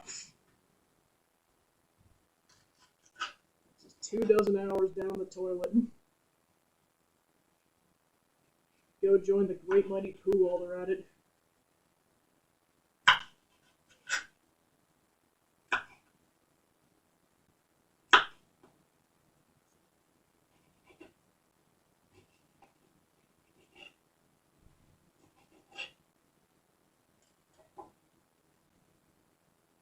Yeah, and that's what I've heard. Like, it's not that I'm necessarily complaining about the length, it's the fact that, like, it was that much effort only for it to get deleted. Which, yeah, for 2E, I know that'd be even more devastating. Alright, celery's done. So yeah, that 4 stocks thing is pretty accurate.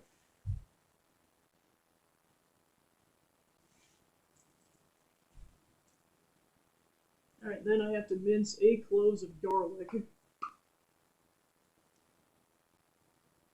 Time to offer my offering to the Wario. The Wario. Alright, put the process. There it is. Cool. Garlic press.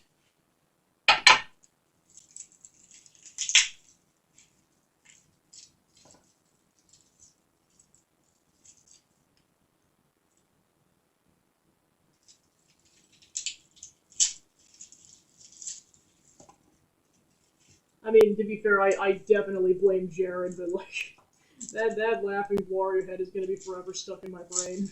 Well, and his community, but mostly Jared. It's like, darn it, Jared. Well, okay, to be fair, it wasn't just Jared. It was Jules started it, and Jared just ran with it.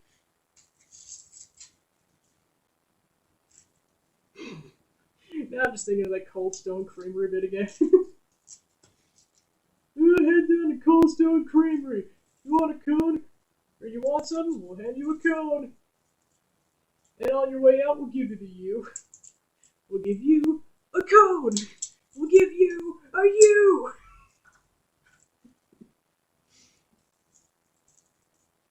One scoop of vanilla straight into your palm. You.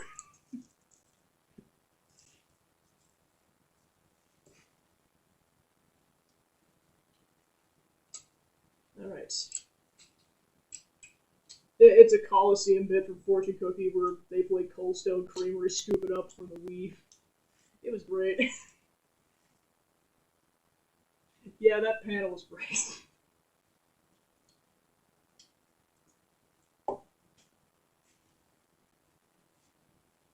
Alright.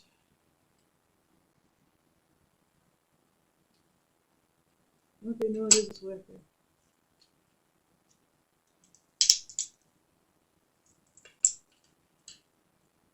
Squeeze! Probably should just do this straight in the bowl.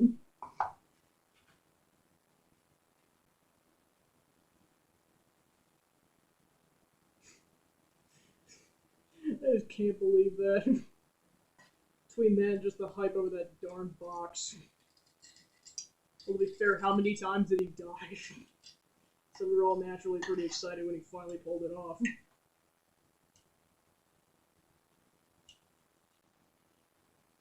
Ah, the fragrant smell of garlic.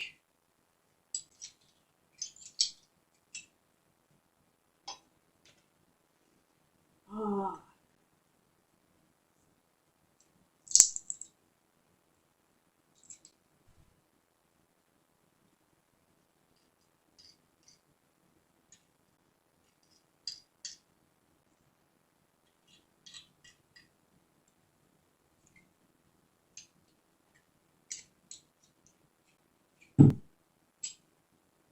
I never said this is going to be an interesting party. I just said it was going to be a cooking and a baking party. You're getting the authentic experience.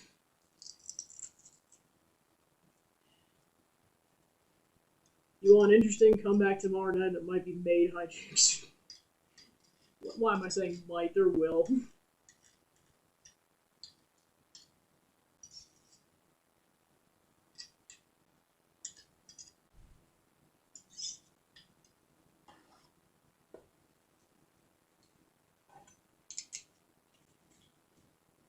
Yeah, so the presses are nice because basically instead of having to like do tiny cuts, basically just gets the skin out of the whole actual section you want.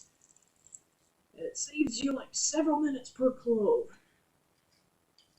Because that's all the stuff you're actually going to be utilizing is what I just scraped off per clove.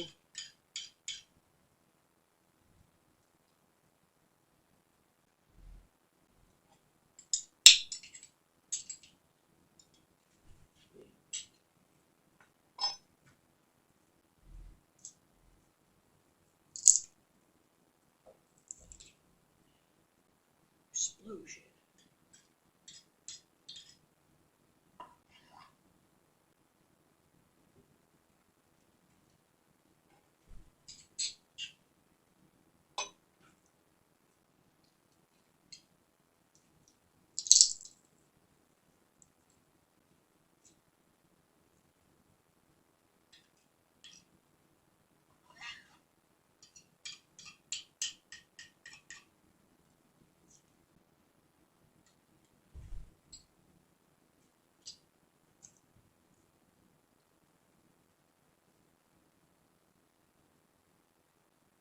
Yeah, that's insane.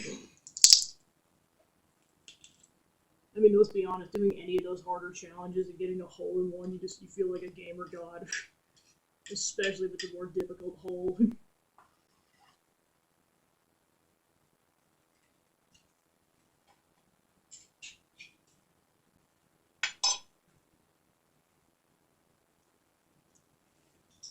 Oh, why am I getting that down?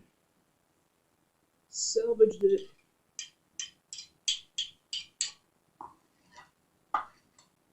Yogi.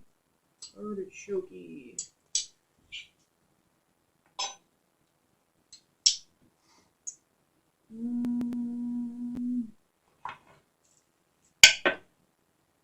Okay, so I got my garlic.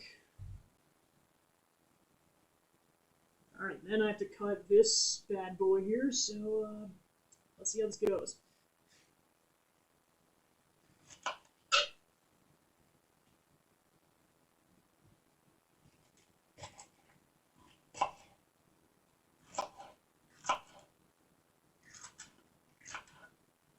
And again, this is fresh jalapenos. Let's just say I'm definitely washing my hands after this.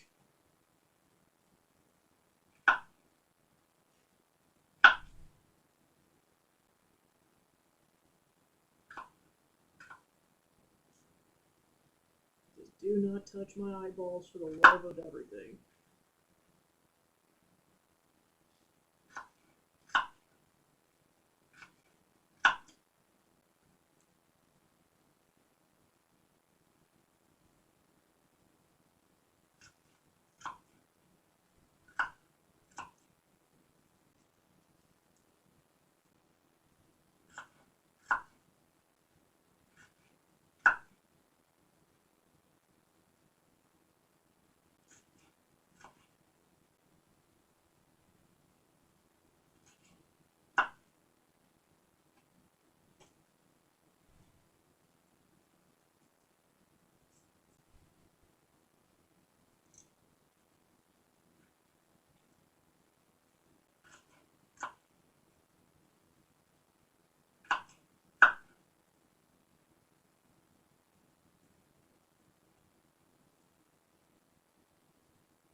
Alright, there we go, and then like I said, washing my hands, oh god.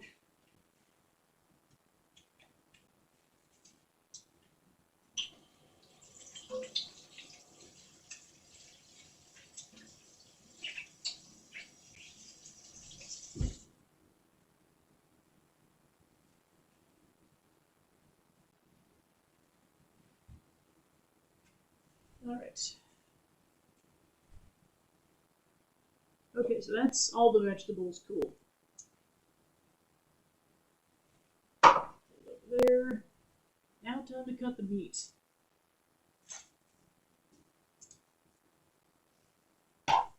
Specifically, these two andouille sausages.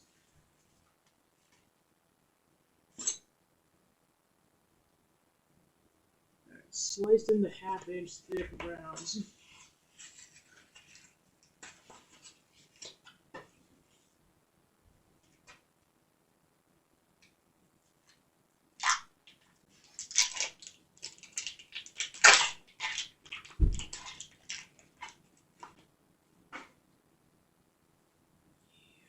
giant hot dogs.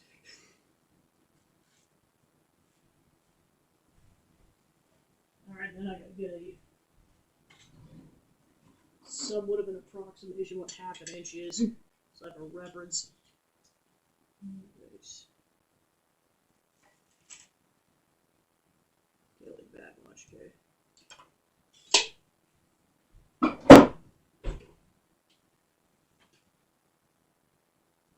Because then I use the first piece as a reference for the rest of them. Probably should get another bowl for this.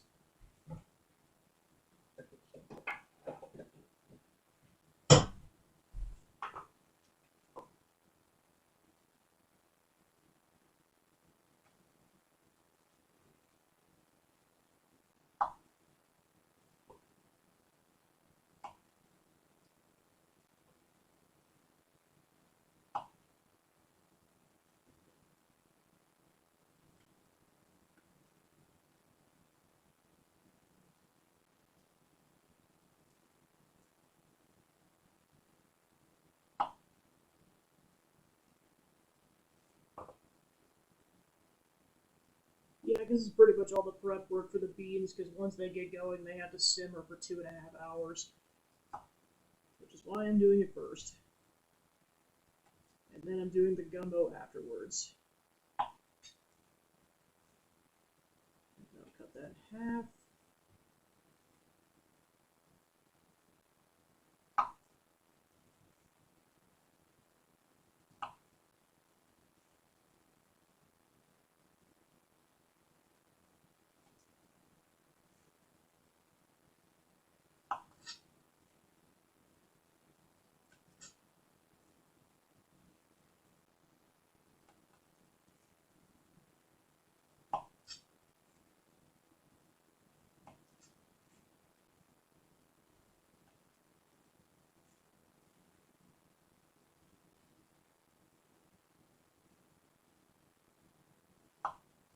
And then cut it in half.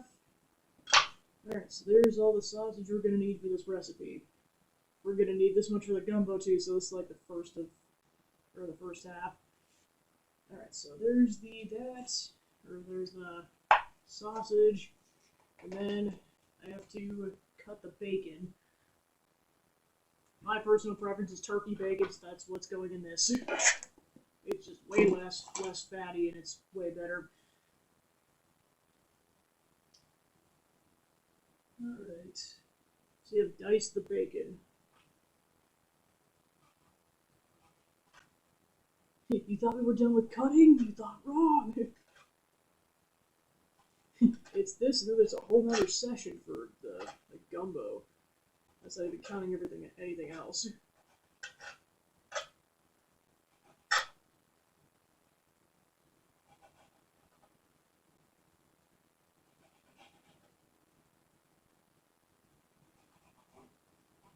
Making my own bacon bits.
So much bacon, but I need this much.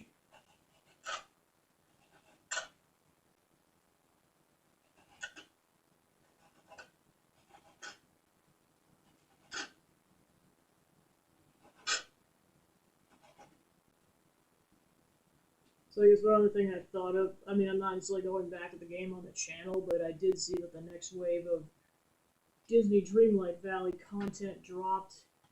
They added Simba, Nala, and, or no, they're adding Simba and Nala eventually. For this wave, they added Olaf and Mirabelle.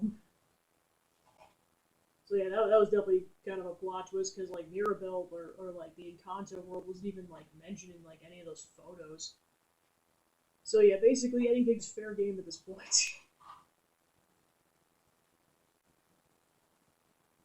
And then apparently now the story like beat in the frozen areas now available, so and more content. So I'll definitely check that out on my own sometime to see what that's like.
I got 3 slices left.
so that's the bacon.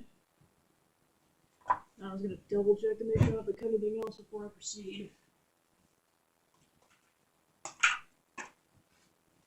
Alright.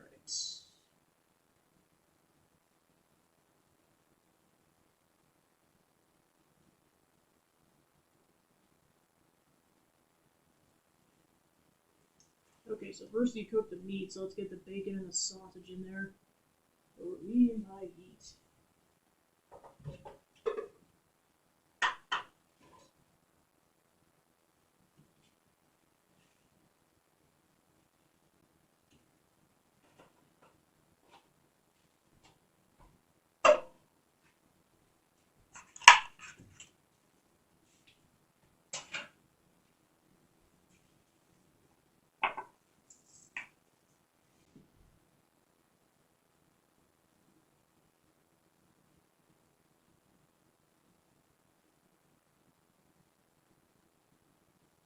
Alright, so that cooks for about 3 minutes. It's a lot of bacon.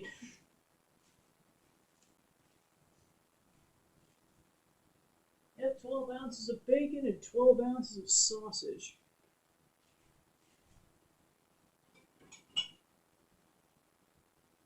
Then you have the vegetables in afterwards.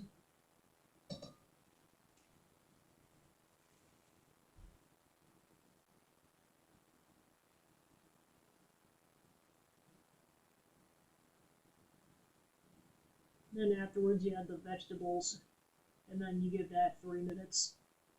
Then you add in all these seasonings, which I guess while I wait for that to warm up, I should probably go ahead and get this open. It's tomato paste. I only need 2 tablespoons of it, but this is the smallest canister I could buy. This is a 3/4 cup thing. That did not take long.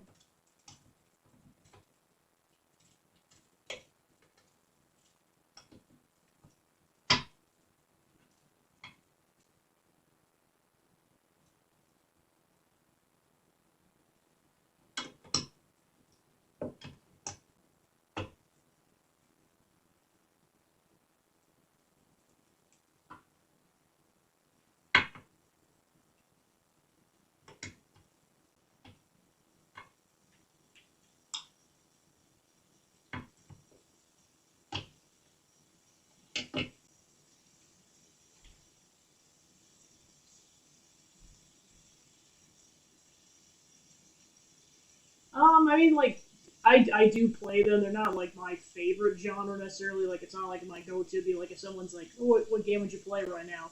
I wouldn't say fighter games are probably, like, the first thing that comes to my mind, but I do enjoy them.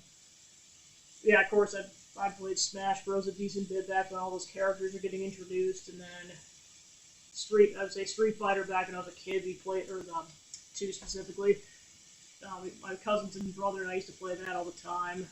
Then probably just a bunch of other random ones I'm not thinking about.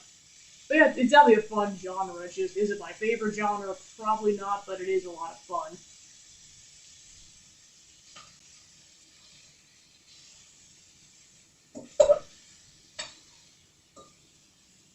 I think kind of what it comes down to is why I say it's not my favorite genre. It just comes down to how frequently I got bodied in fighting games.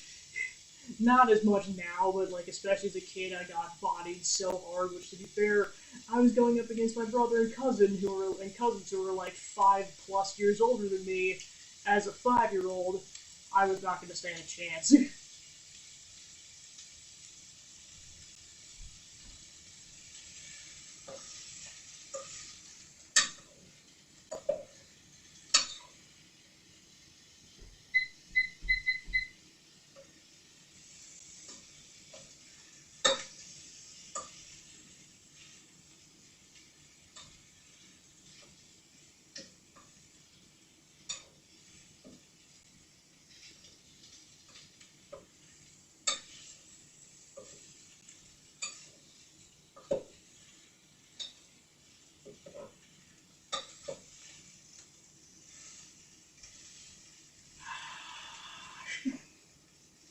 Love that sound. Yeah, and like I said, it's not necessarily a bad thing if you get bodied. It's just if you get bodied like 95% of the time, it no longer becomes fun. It's just you almost dread it at that point. You're just like, I know that's a similar reason why I think some people aren't a fan of the Splatoon 3 multiplayer online.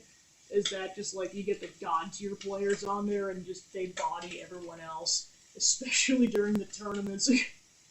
So I mean, I like it's kind of a similar concept where it's like, yeah, there's a certain point where it just no longer becomes fun,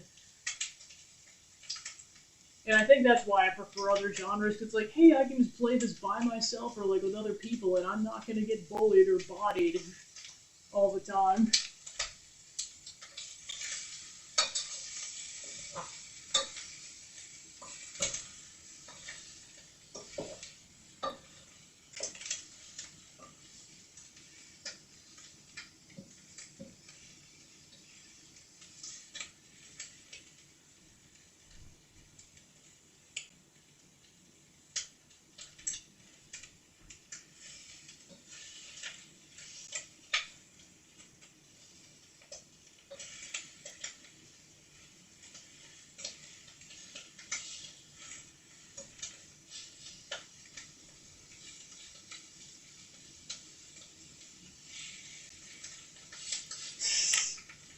Just me just stabbing meat in a pond. That's about it. I know normally would have gotten closer to the stove, but this is like while it's still hooked up to the Ethernet in my apartment, this is the closest I get the monitor before it would I'd lose connection. So like this is best case scenario. You get it close up to me while I'm prepping the food, but now when I'm back there dealing with stuff.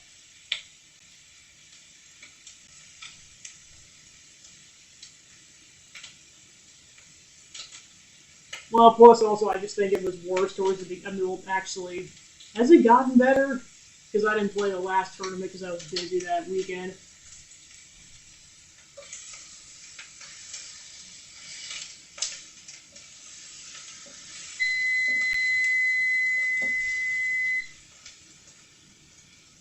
Okay, so that's 3 minutes.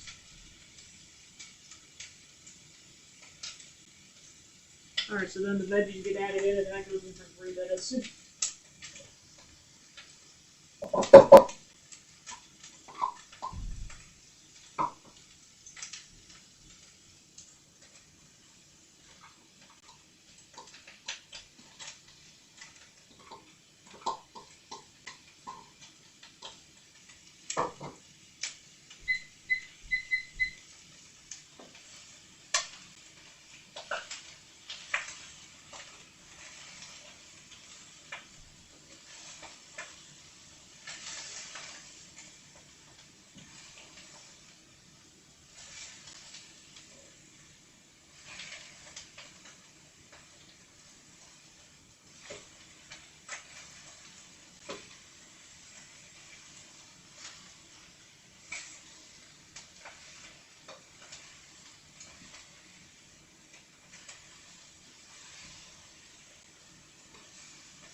Yeah, I know I've heard those are some of the better weapons. I know it just kind of depends on your a person's preference.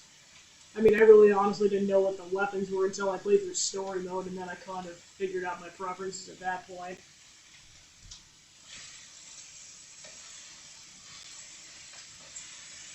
Which I mean, I know some of you saw me take on that final boss, but that final boss was brutal.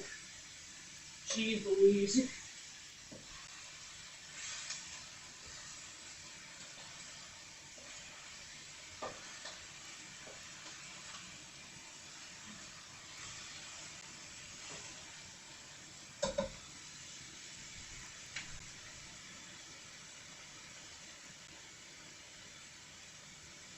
Alright, and then once that's done, I'm going to add all the spices in there.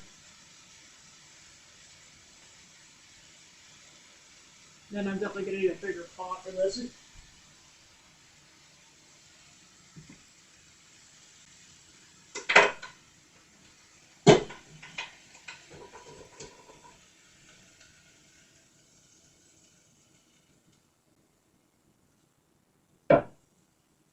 Because after a while, I gotta add like 6 cups of chicken broth in here, and that's gonna require a bigger pot.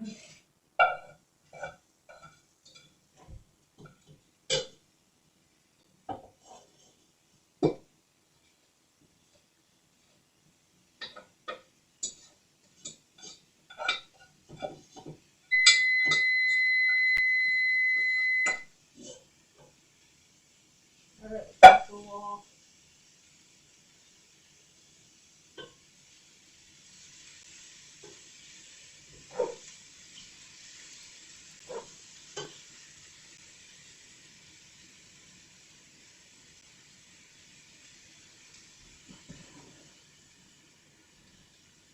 Alright, just so that nothing burns, I'm gonna temporarily take it off the heat before I add anything else.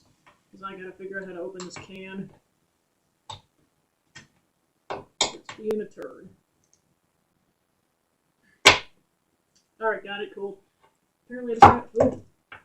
That could have been bad. Apparently I just have to insult it, and that's how that works.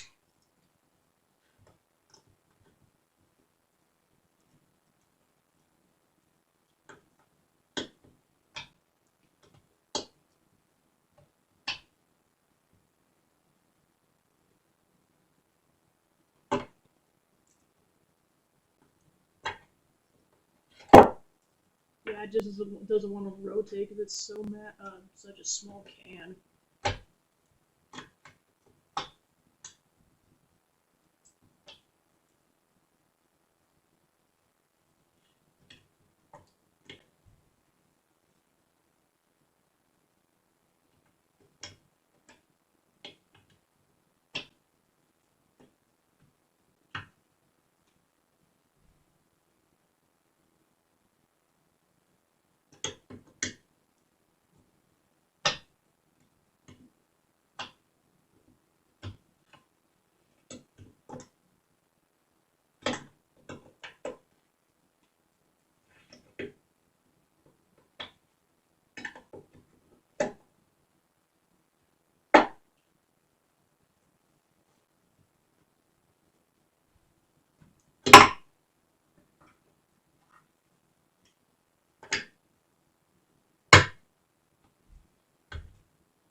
Okay, if I just get a little more open, it'll go.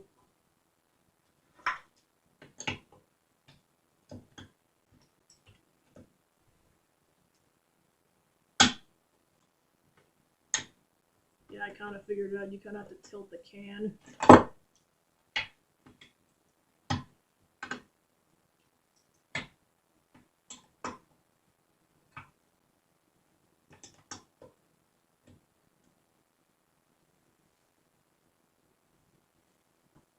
Need 2 tablespoons of this.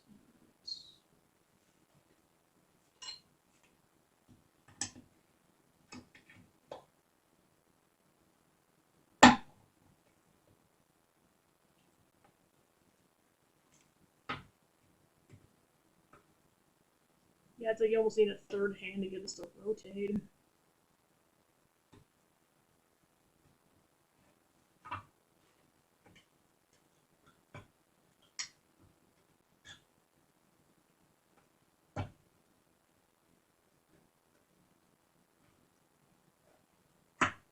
Be careful where I lose any.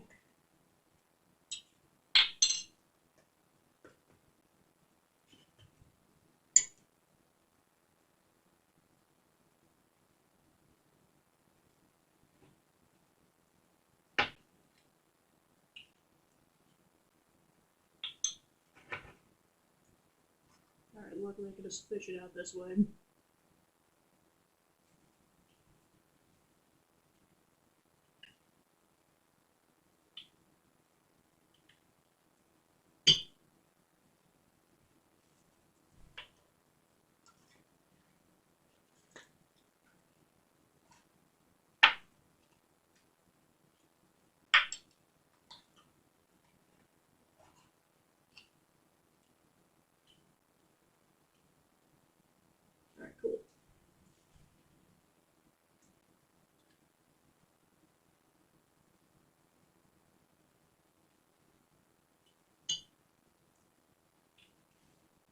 There's 2 tablespoons of tomato paste.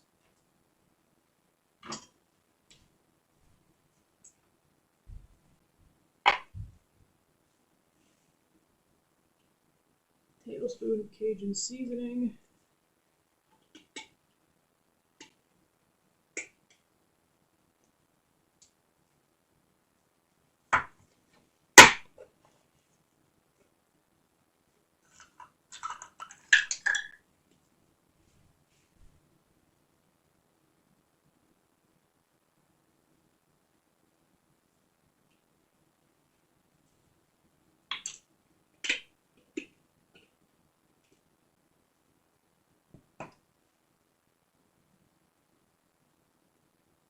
2 bay leaves.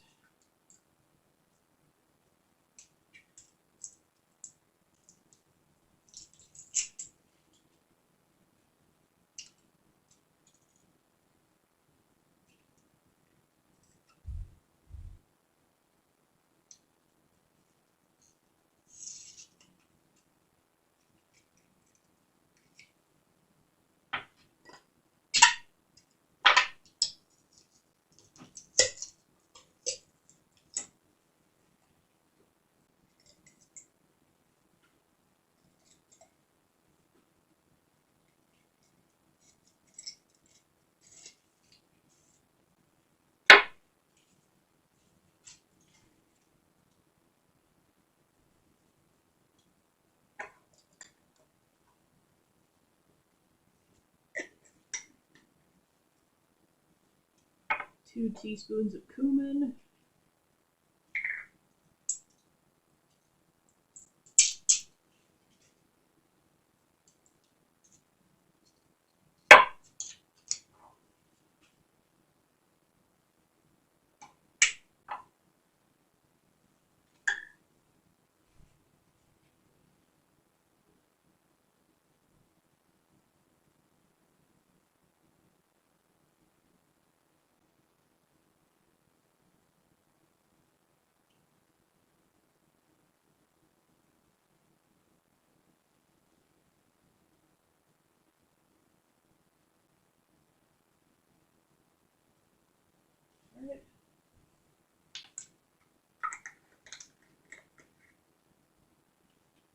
1 teaspoon of thyme leaves.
Okay, there's a teaspoon.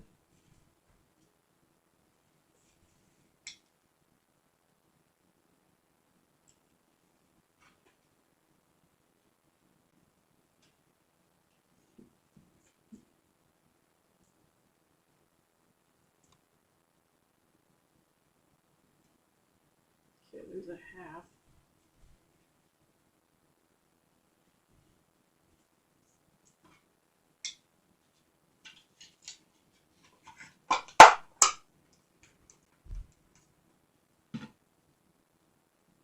Just more space. Like my current place, like I have pretty much filled it up to max capacity in terms of stuff. Like technically I could keep going for a little bit, but like I prefer not to. And also was something I wanted to do for years. I just didn't have the budget for it necessarily. Well, also college loans were a thing too. So now that that's no longer an issue, I have more money to put towards a slightly bigger place. Okay, half a teaspoon of black pepper.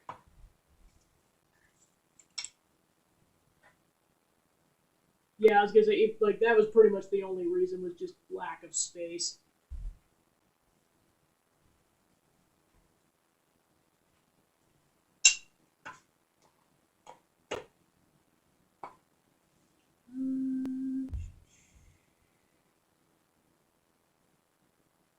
And allspice.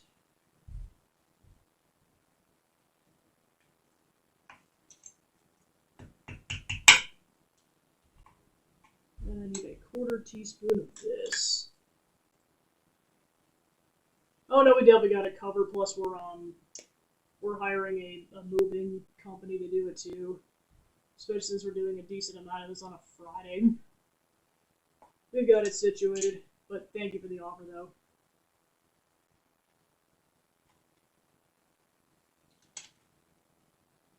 Yeah, no, trust me, a lot of people have asked to help. I even turned down like some of my friends just because we had too many people.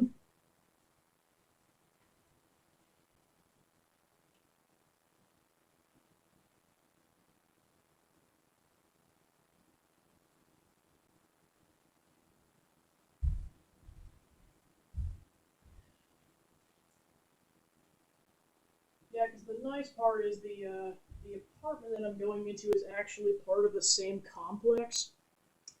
So the drive to get over there's not even a minute. It's just a matter of it's in a completely different building, so that's why I have to like get that situated. Yeah, and I know it's the other caveat to that. I mean, normally like my dad and and like my mom have been fine doing all of it. It's just now that I have big ticket furniture items like a big TV, a couch, a bed, etc.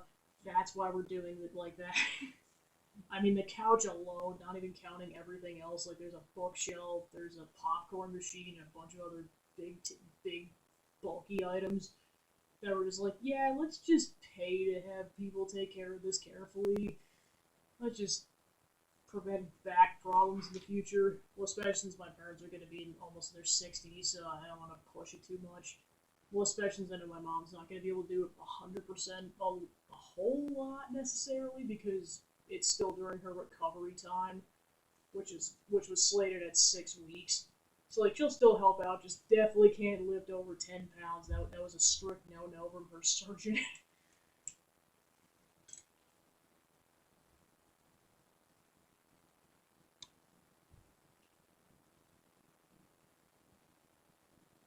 Yeah, I was gonna say just like it's like I gotta get all my stuff over to a new building and everything. It just like well, and of course it's not the first floor either, so it's like I gotta.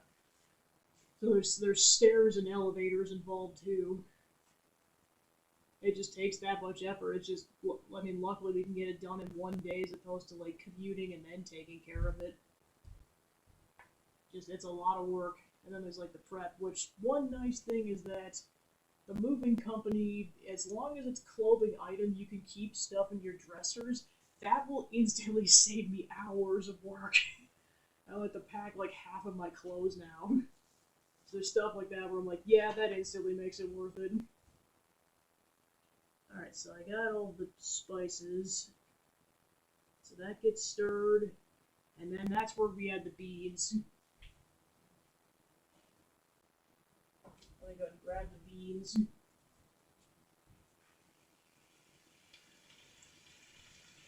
Beans. Beans. Kind of a Friday and a Saturday. That's why I'm not going to be streaming on that weekend. Well, and technically the whole weekend's like a Thursday to Sunday. It's just the bulk of it's going to be like Friday, Saturday. But I am starting the process on Thursday just to get like the items I definitely don't want to get damaged. Like my streaming setup, they're going over right away. My cats are going over right away. That kind of stuff.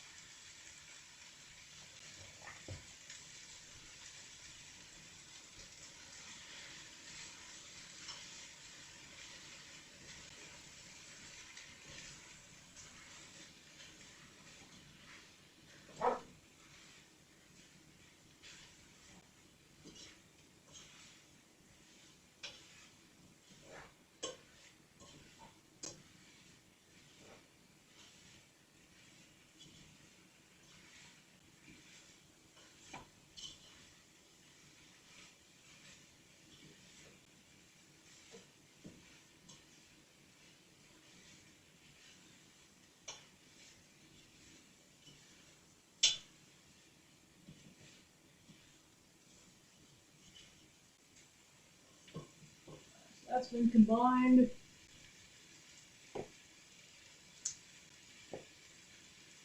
Alright, so then the beans are getting added.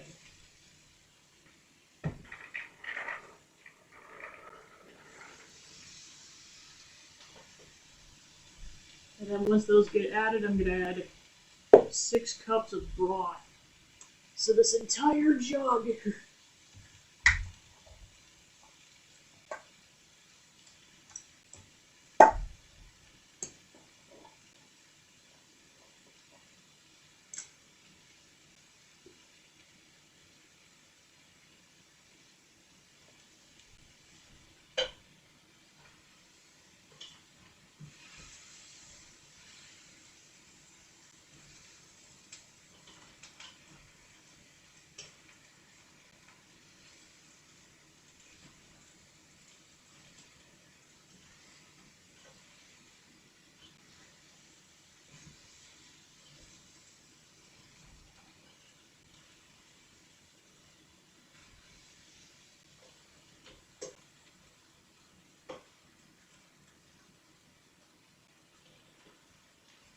Alright, so then chicken broth time.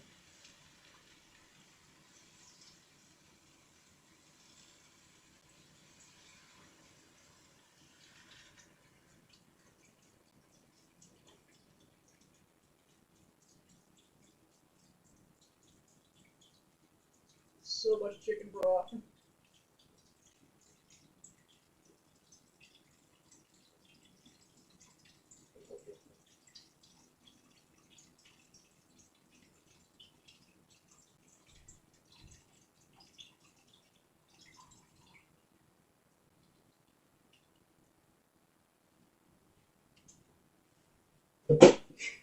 Done. Yeah, and that's the other thing, and that's why, like, I know it's gonna be tight as is, anyways. But I mean, like, for Pete's sakes, I have to take 2 days of PTO off just for that move-in week, and then I'm also taking off the Saturday prior, primarily for Coliseum, but secondarily for packing. So, like, I already have to like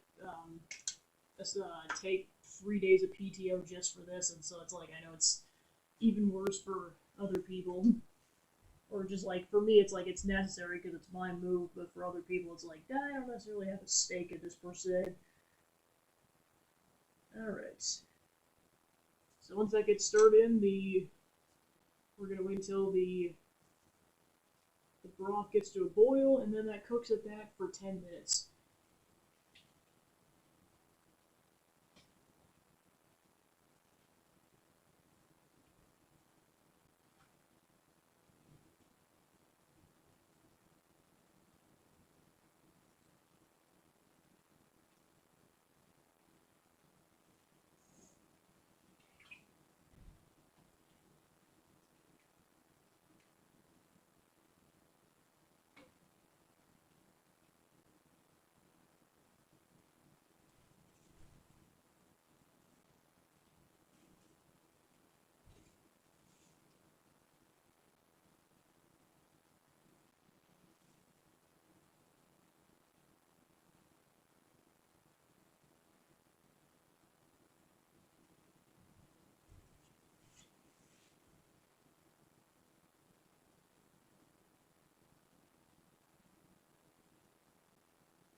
All right, it's almost at boiling.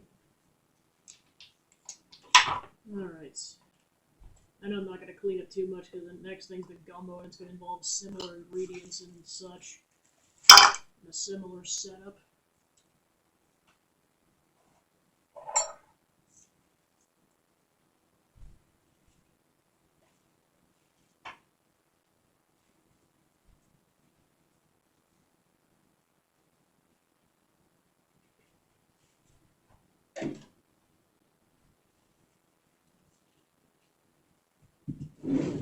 basically the gist is once that hits boiling, that has to go for 10 minutes, and then we turn it down to medium-low heat where it simmers for 2.5 hours. Then they'll pretty much be done at that point, so pretty much the last thing I was going to show on that front, so I'm going to slowly transition things over to the gumbo setup. Once that gets situated, I might take a small break. We'll see what happens. Plus, I got to keep track of what time it is in terms of the beignets and the king cake go. All right.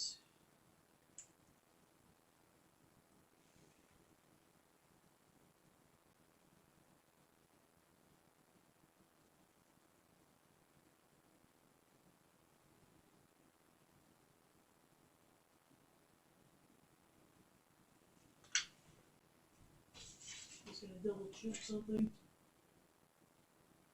3 hours.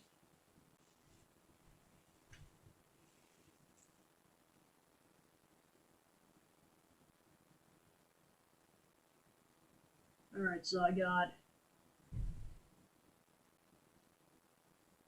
10 minutes until I can start messing with the king cake, and then 50 until I can start messing with the beignets. Yeah.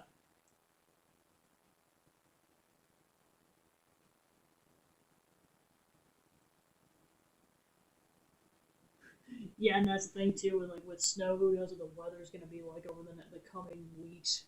Like, I mean, this week's already gonna be chaotic.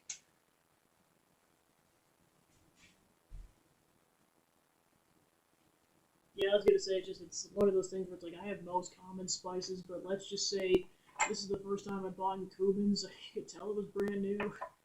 Also, Cajun seasoning. That was also something I bought for the first time. I know just you kind of just bite the cost the first time, and then you just have it for a while until it expires, which usually is a couple years. Yeah, like this is 2026.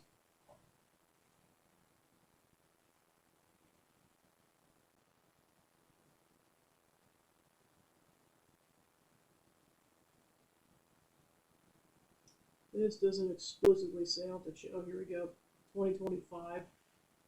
So like, yeah, they last you for a couple of years once you get going on it. Yeah, I mean, these are just leaves for flavor.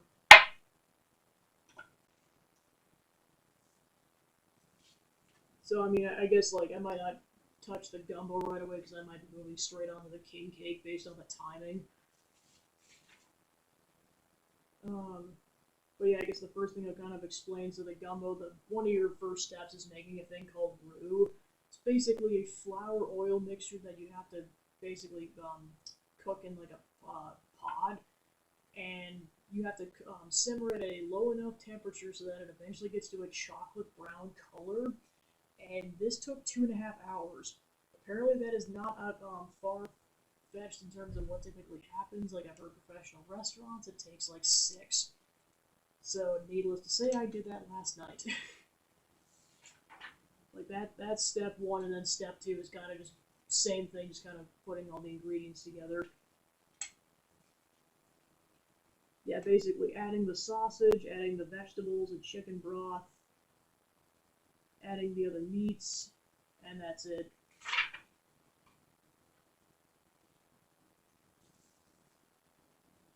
Let me check to see how the beans are doing. Oh yeah, nothing boiling. I'll say that's wrong. They're going for a minute, so I'll give that 9. So the 9 minutes, then that'll officially be the 2.5 hour start time.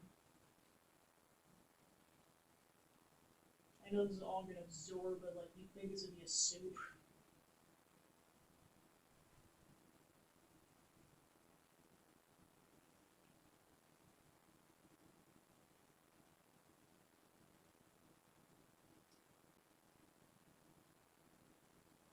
Alright, so since I pretty much confirmed that I'm just going straight into king cake stuff again, I'm going to go ahead and kind of re-prep everything. I'm going to keep some of this stuff out because I'm fairly certain I need a few things for the gumbo. I put the celery away for now so it doesn't go bad.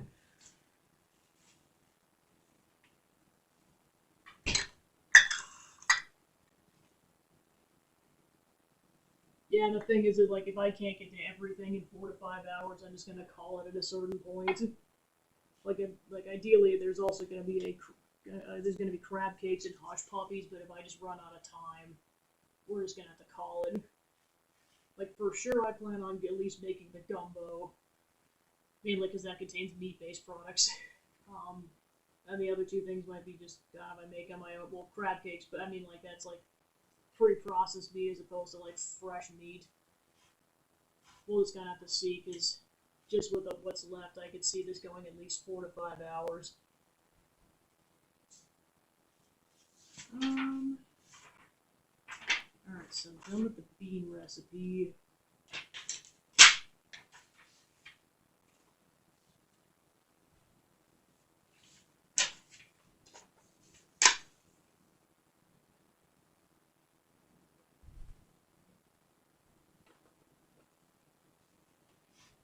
All right, let me put these over here.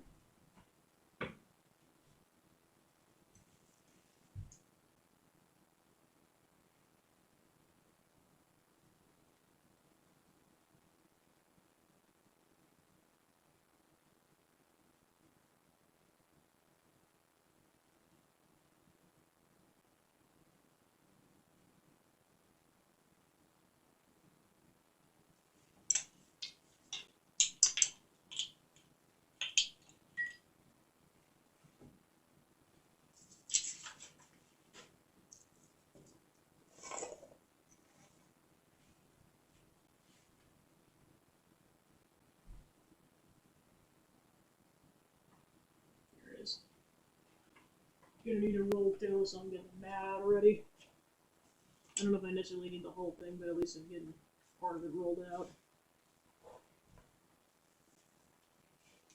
Start with that. Alright, so then I gotta preheat the oven to 375 of the cake.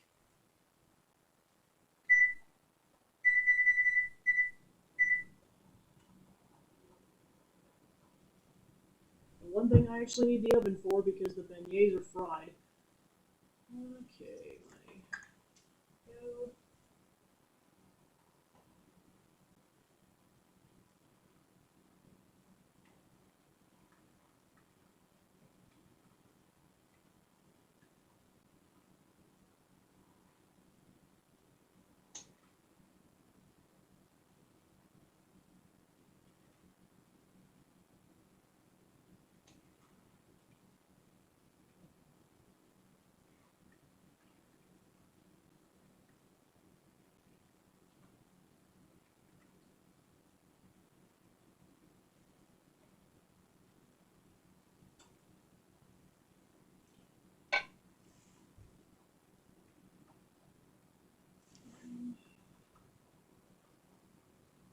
Yeah, because I know the dough still technically has to rise for 6 more minutes. I suppose, yeah, in the meantime, I can make the filling.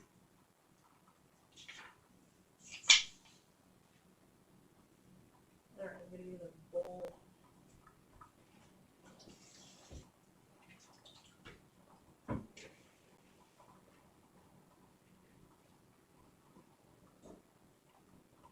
Alright, so to make the filling for the cake, that's powdered sugar.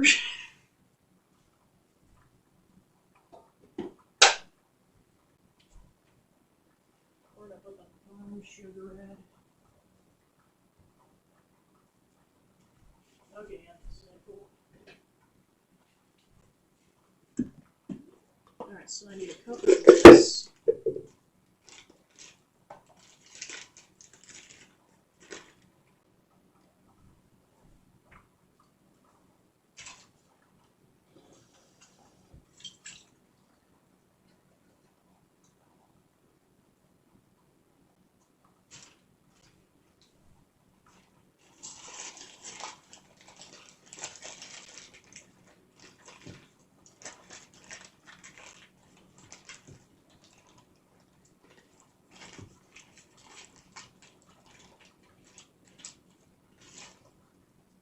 I need a little more brown sugar than that. Not this whole thing, but most of it. Yeah, that's right, my cup. Well, I guess let me see how much is left after this.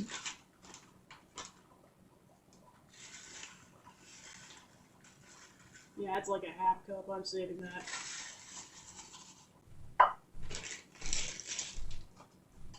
So yeah, essentially you have like a filling that goes like in the cake, and then you have a glaze that goes over the cake.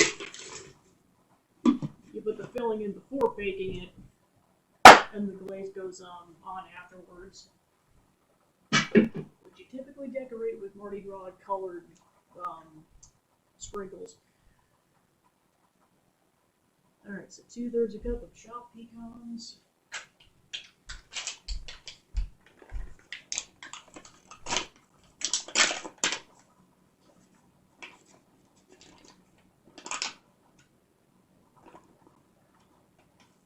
Alright, yeah, thanks for tuning in, Dominic. Appreciate it, and have a good night. I'll still be here if the sleep paralysis demons get a hold.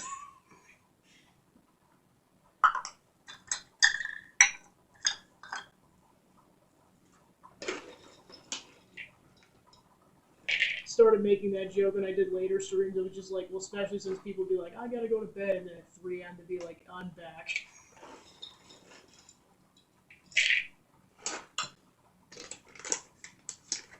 What is sleep? Well, I mean, especially changing shifts and then like going back to that in a month. It's gonna be like, yeah, what is sleep? Alright, so then.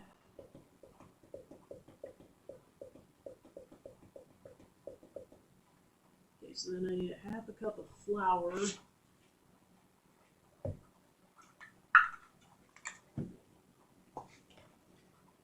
To quote the wise words of Jacksepticeye, sleep is for the weak! But seriously, get sleep. Sleep is ridiculously important, especially with a bunch of diseases roaming around right now. I mean, like, it just seems like there's colds running rampant in my area.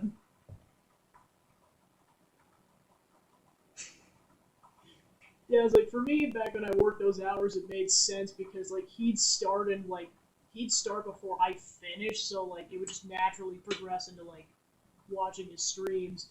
Now I'm just like, that's why I didn't tune in last week, because I was just exhausted by the end of the week. Well, plus it was just a bunch of prep for this. Alright, there's time left for that. Not a good timing, 15 seconds. It all flows together. And the kicker is, originally I was gonna have 2 more dishes in addition to what I was gonna plan on making for this. I'm glad I toned it down because I don't even think I'm gonna be able to get that much done. Okay, so that's 10 minutes, so then go ahead and put this on, literally on the back burner. And turn that off. And then low, medium, so like, yeah, that. Alright, then that goes for 2.5 hours.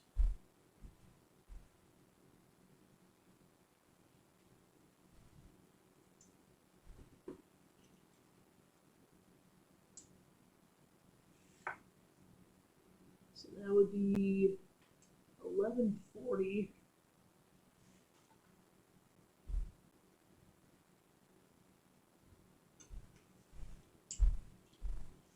Alright. Back to the filling. Okay, so then you add raisins. Half a cup of raisins.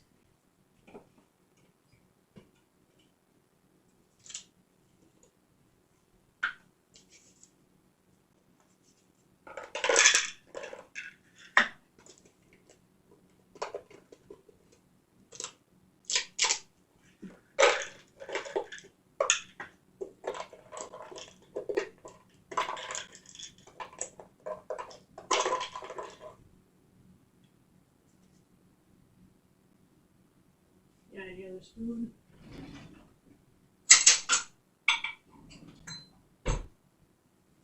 Oh yeah, before I forget, in case I go into making the beignets on stream, go ahead and show you what the cookie cutter looks like. TD.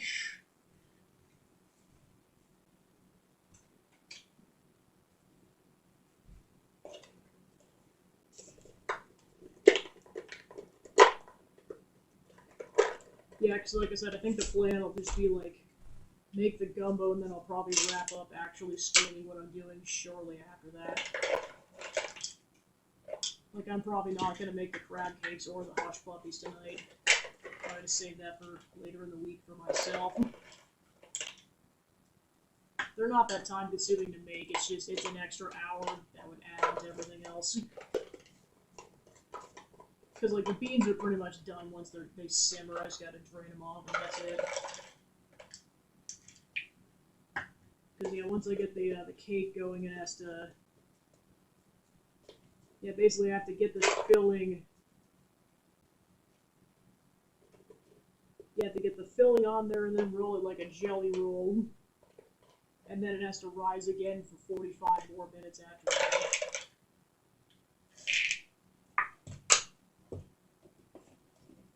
And then once it does that, then you bake it in the oven for half an hour. Essentially, it's like a roll-like cake. Okay, so that's the raisins. And the cinnamon. A tablespoon of it to be specific.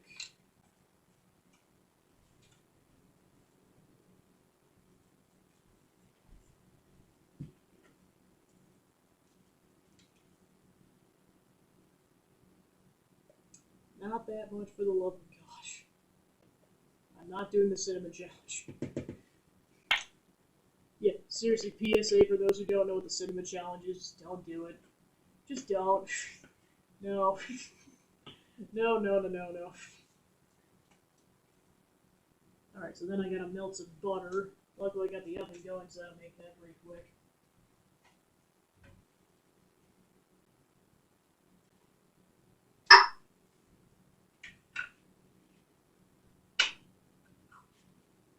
Alright, so I need a stick. I'm gonna go and use my partial sticks.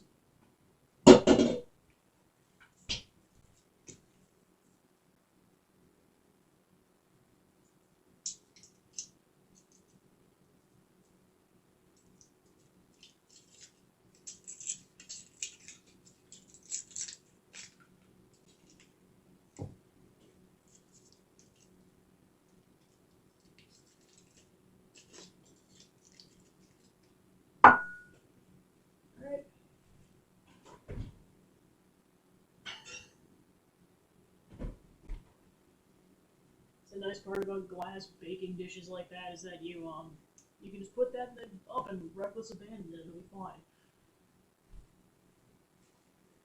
Alright. Alright, so that's good, so then I'll go ahead and mix that. And then once the butter's melted, I'll add that and that'll kind of make it a somewhat of a liquid.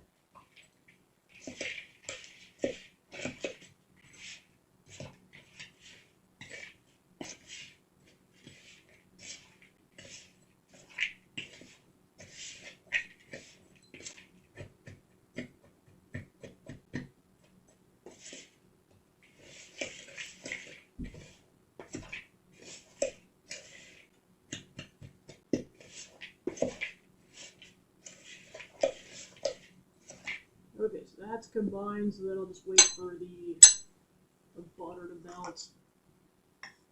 Then, yeah, I can pretty much take care of the dough anytime I want at this point. And this goes onto a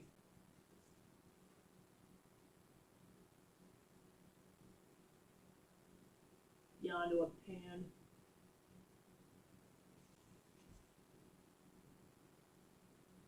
Okay, so yeah, it's two cakes for what it looks like. Yeah.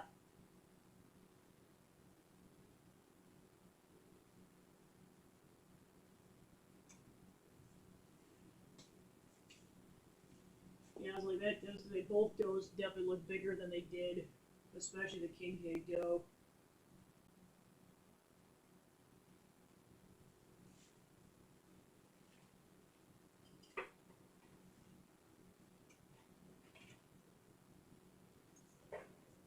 Yes, I'm gonna need this for or frying the beignets later.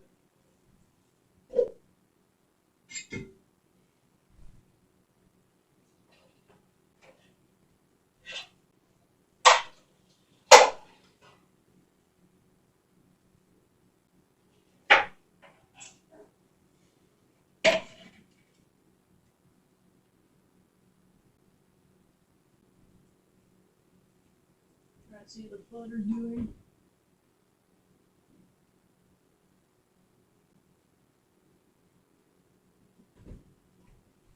Yes, to be fair, the oven's not fully at 375 yet, so there is that.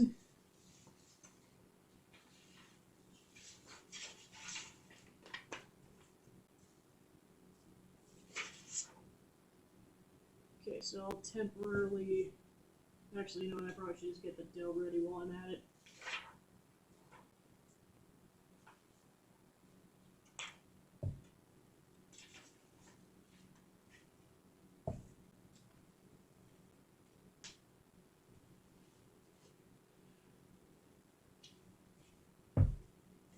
Alright, so we got our dough. That no longer needs to be covered after this, so I can go ahead and just pour this out. Okay, got our dough.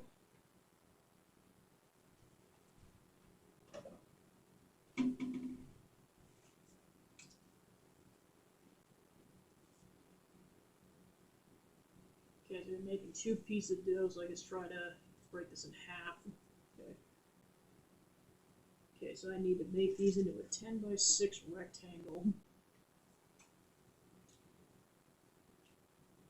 There's 10 by 16, okay.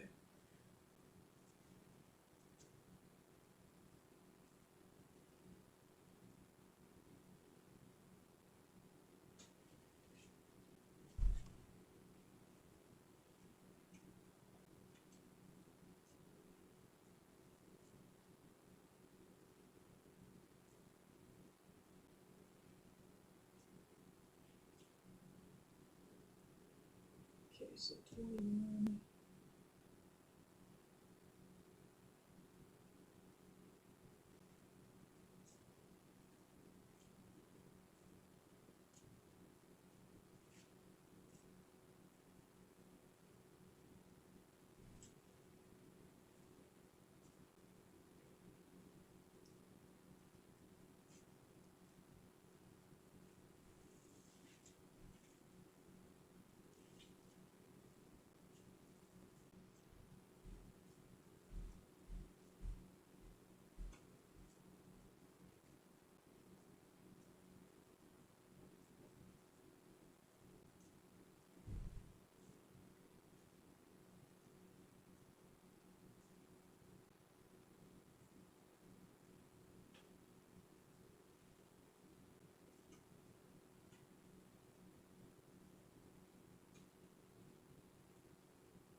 Press this a lot.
sprinkle this evenly over both cakes.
Add the butter.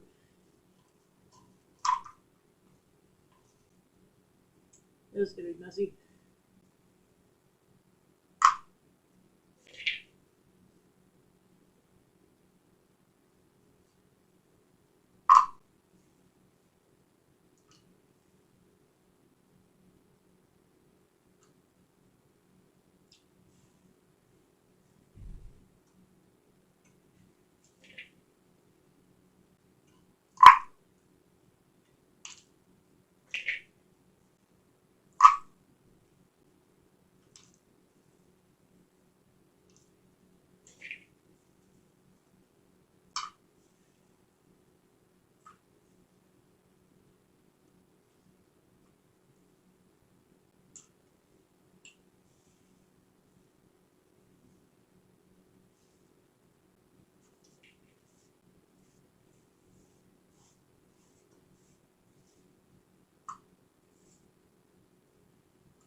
Alright, salvage as much of it as possible.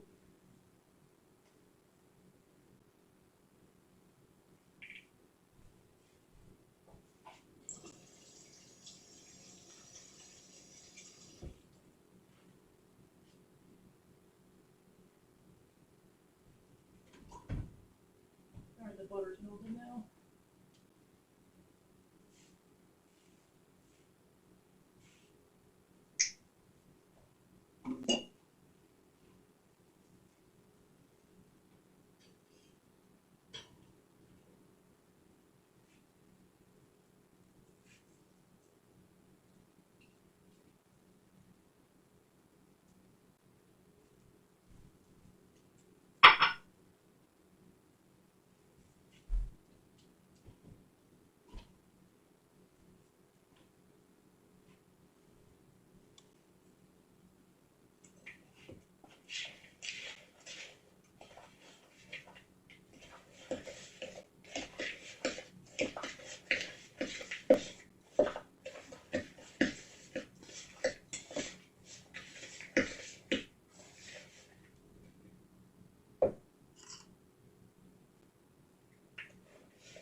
then I gotta carefully roll these.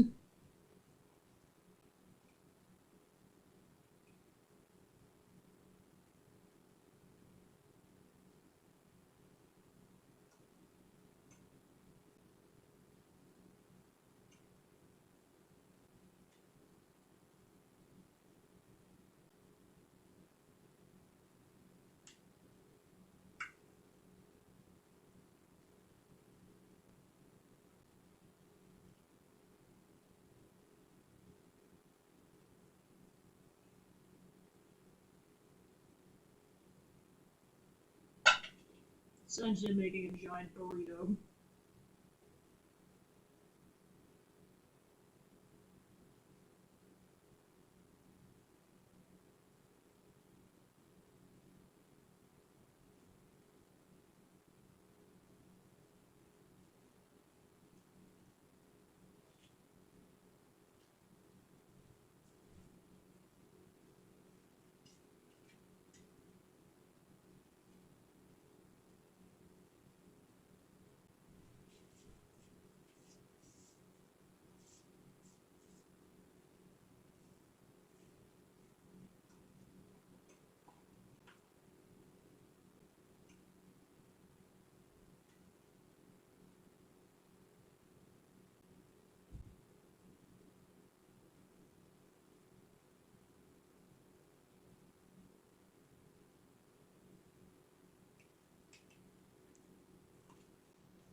Now you're supposed to make third of the way inserts a couple times in the cake so that it can air out properly.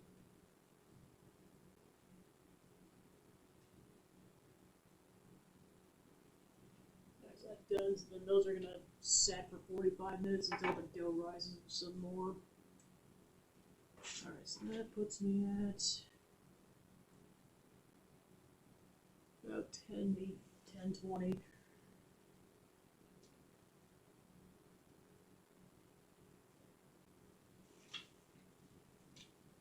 Alright, so I still got 15 minutes until I can mess with the beignet stuff. Alright. So I think with all the accumulation of stuff, and especially since I'm going to need this for the beignets, I'm going to go ahead and take another break for cleaning, so I'll be back in like 10 to 15 minutes.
Alright, and every time that fail, I knock over the vegetable spray. Oh well. But yeah, and we're back. So yeah, now that it's 9:50, I go ahead and start making the beignet dough up so that it's ready to fry. And that's kind of what I was doing, was getting the fry oil situated, and then it has to be at precisely 350 degrees, otherwise it'll burn or cook too quickly. I found this out the hard way the first time I tried to make this. So yeah, the dough's ready to go, so I'll go ahead and plop that sucker onto the mat. Plus, kind of clean enough stuff. After this, I forget how soft this is. Probably because the king cake dough is just way harder in comparison. But yeah, likely what I'll do is I'm going to make the beignets, and then I'll probably take one more mini break to prep for the gumbo, and then I should just be able to finish it out. So likely this stream's probably going to go more like 5 hours, but not like any of you are complaining. But I'm just like, yeah, considering we're already at 4 and probably 20 or so minutes of that was breaks, I'm not surprised.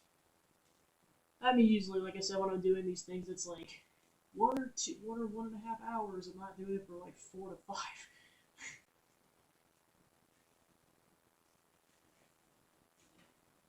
More cooking content? How dare you? So I gotta get this to 1/4 inch thickness, so I think it's like the best beignet dough I think I've had. It's like really soft, pillowy. Oh, I think I know why. I think the first dough I made was like this, and then the dough I made last year I decided to put in the fridge for a bit, and that's why it was hard getting it situated again.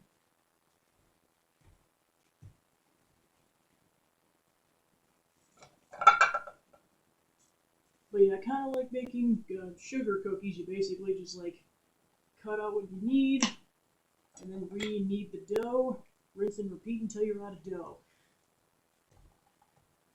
And then basically once these go in the fry oil and the fry oils hit 350 Fahrenheit, they'll go in for roughly 2 to 3 minutes. So I kind of have to babysit those things, which is why I'm focusing on this and not the gumbo at the same time. I'm like, I'd prefer not to burn these. I mean, I'm excited to make all of this, but like, beignets are like the one thing that they are like my staple for this time of the year. Ever since I had them down in New Orleans, they've changed my life.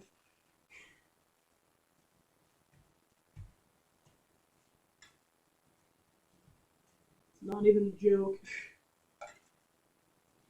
But because they're that unhealthy, I only have them this like once a year. Maybe twice. Alright. Still probably too thick.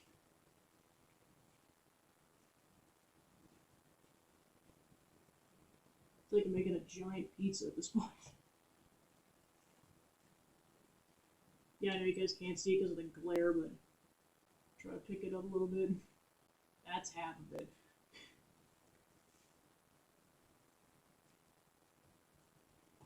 Alright, I'll start with that.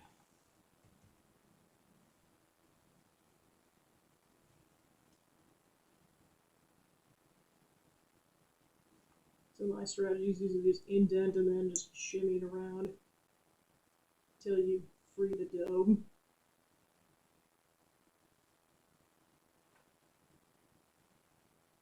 And very gently remove from the mold. And I have a gator.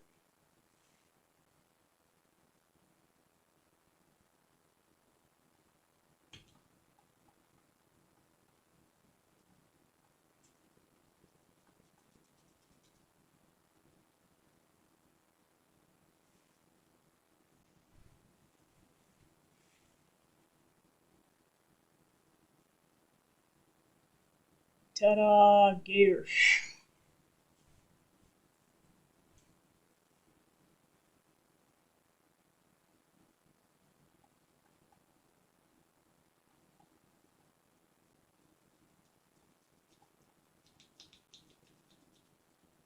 Yeah, Yeah, I was like, because the dough's so sticky, you have to shimmy it like that, otherwise it won't break free from the entire section. You're only supposed to cook 2 or 3 of these things at a time, which is why I'm only prepping so many at once.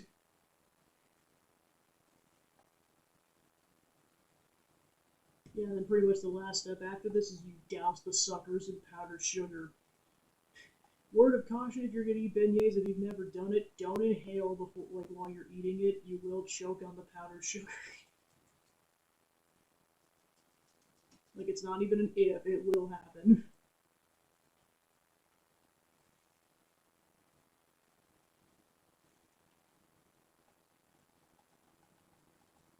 Yeah, so traditionally these things are like essentially they look like pillows, but you can pretty much make them in whatever shape you want.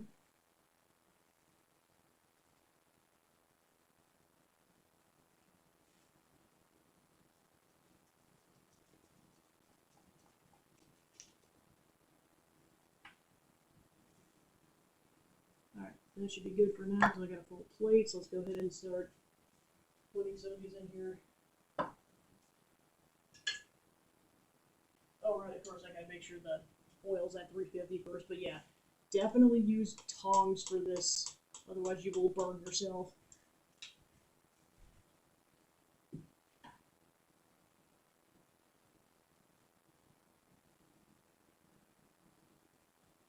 And usually to check the precise temperature of the oil, I actually use a thermometer, because then you're just not even questioning it. You're like, you know that oil is exactly at 350 Fahrenheit.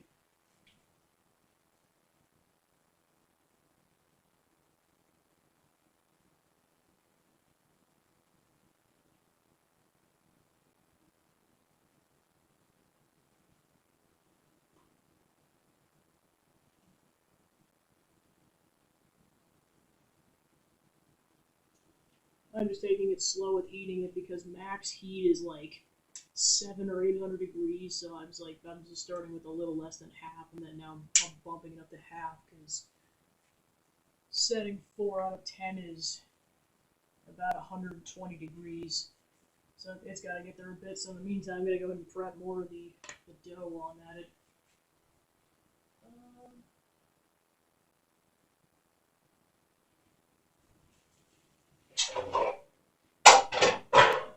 Yeah, I'd say just so I could prep more of these, I'm just gonna go ahead and start putting them all on a cookie sheet.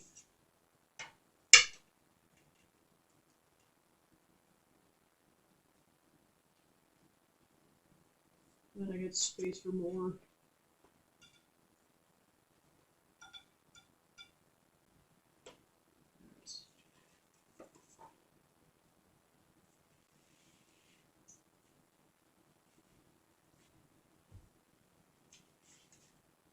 Just gonna double check the cake time. Okay, so 20 minutes is when the cake goes in. Where do I want to put this?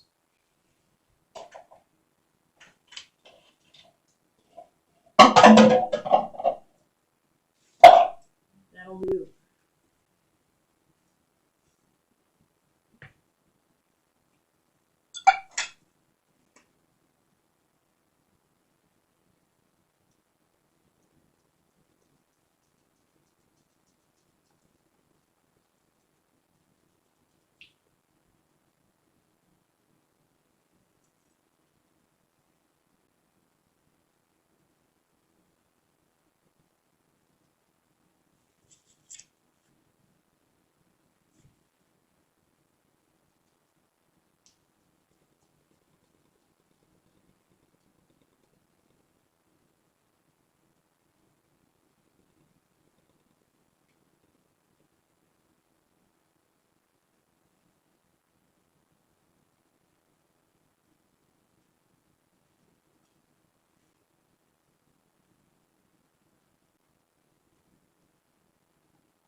Yeah, it's like this will probably be at least about 2 dozen beignets, if not more.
See what the oil's at now.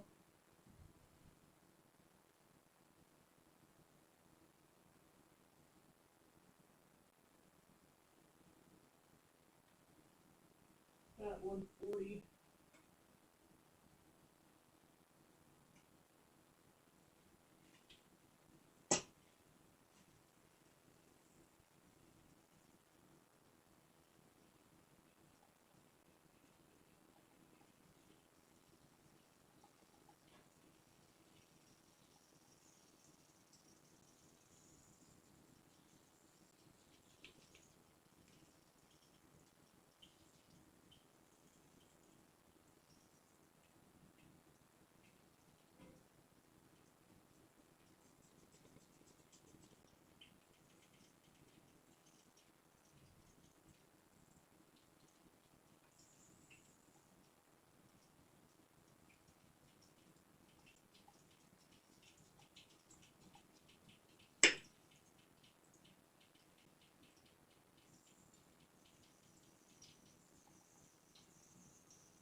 I could probably get 2 more out of this before I have to re-roll.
Yeah, once you get to like subsequent phases, you really have to roll it hard, otherwise it'll just clump back together.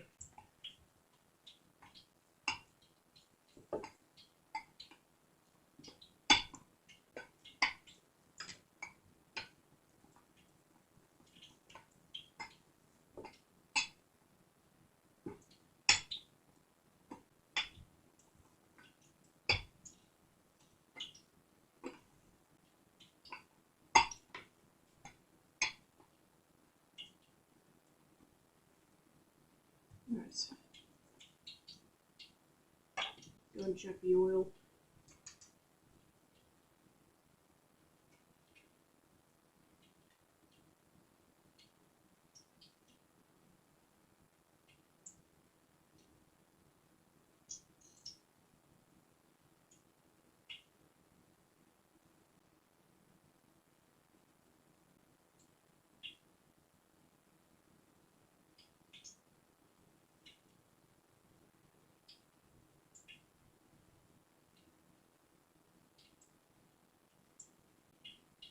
Alright, it's currently at 220, so still has to get there.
Alright, check on the temp.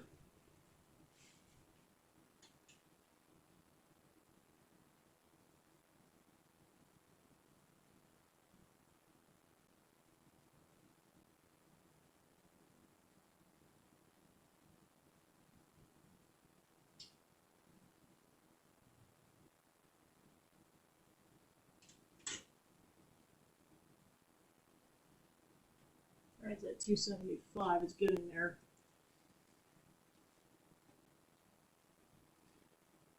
Well, of course, like, the other reason I don't want to go too extreme to start out with is because, if you have the oil too hot, it takes forever in a day to cool off afterwards. Whereas if you warm it back, or if you gradually warm it up, it's not a problem.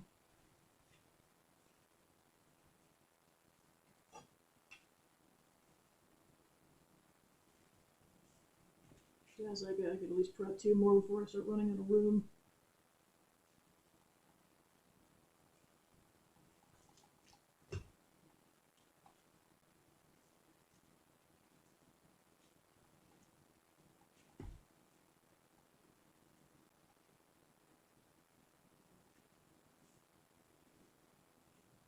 Yeah, it's like originally this was just going to be a beignet stream, but then I realized that the dough takes 3 hours, so that's why I added some other stuff on there.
Okay, so 3 minutes until the next step on the king cake.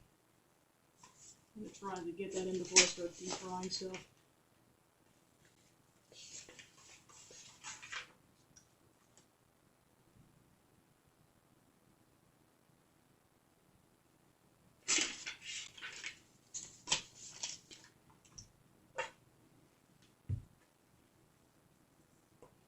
Alright, so that goes in the oven for half an hour.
I should replace the pencil at. I've got backup just in case, just still.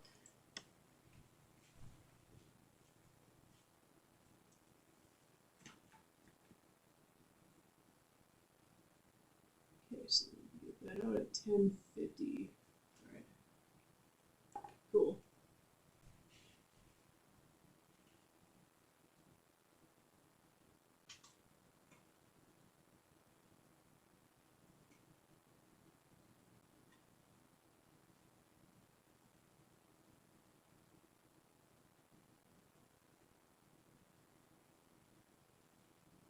Alright, pretty much 350, so that'd be good. So now we can start frying these things.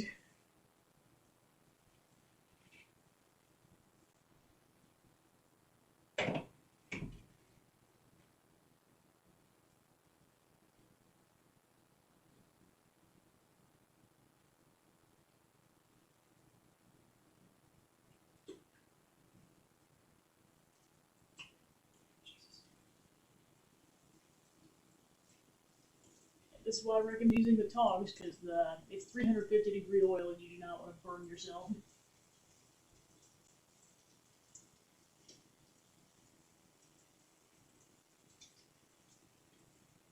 So it's about 2 to 3 minutes each side, and then you flip.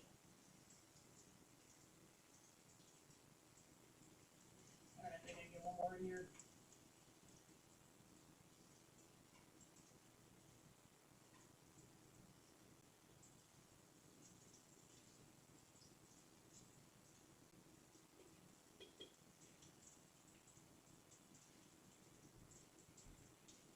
So you kind of want to be golden brown, ideally speaking. Yeah, like they're starting to go already.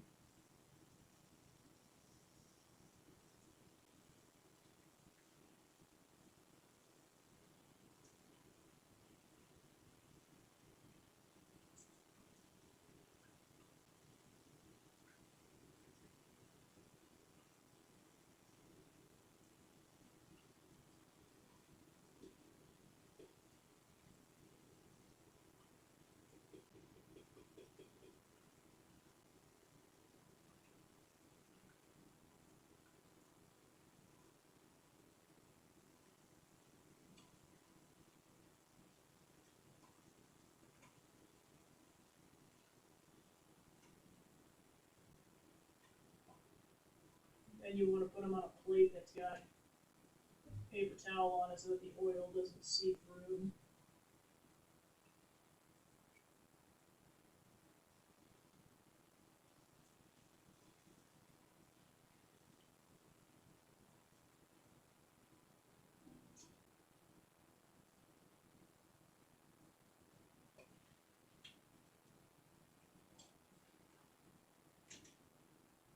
And they pretty much dry almost instantly.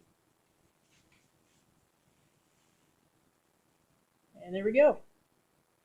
First batch is done, and then what basically you do is you just, like I said, douse the sucker in powdered sugar, and you got yourselves some beignets. Hey, Devil's Crab, welcome in. You're just in time for the beignet fry.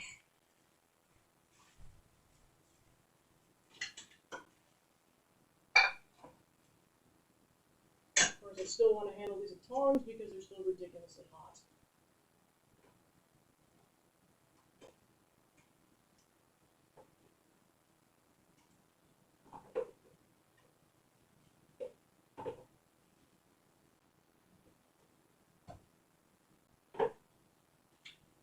Alright, in goes the next round.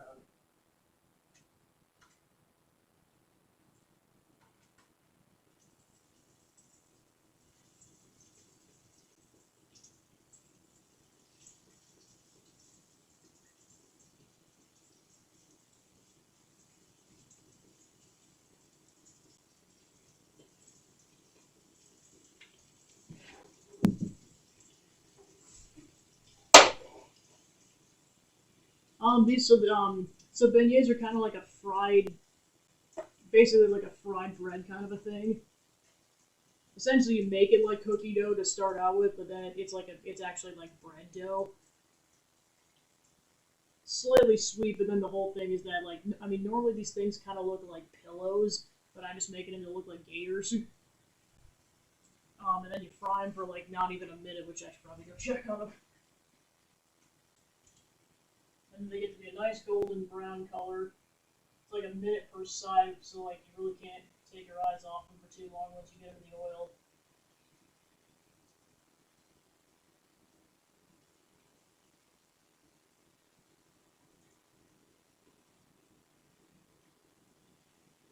And then the key with this whole process, like, you really want to make sure the oil is precisely at like 350 Fahrenheit or pretty close to it. If it gets too hot, it'll cook your stuff really quickly and it'll burn. I found that out the hard way the first time. But luckily I made it for a couple of years now, so I kind of know that, like, yeah, I try to monitor the temperature properly.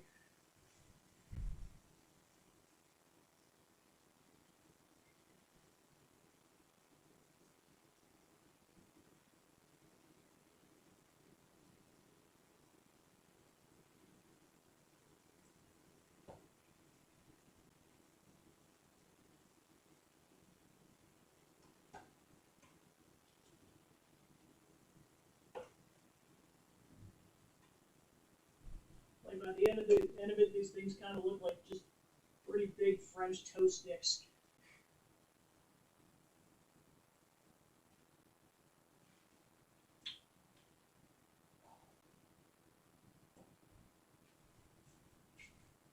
Kind of show off the next batch.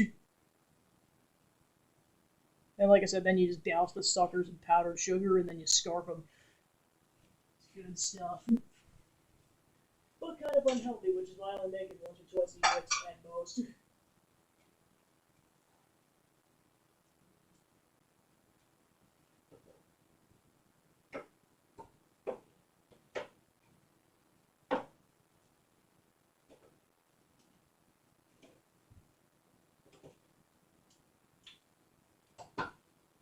This is also why I like to have as much of the dough prepped as possible, because then you can just get a couple rounds in pretty easily. This will at least be 2 more rounds of dough. And I'll probably wait until I get the rest of it situated before I try to do anything else.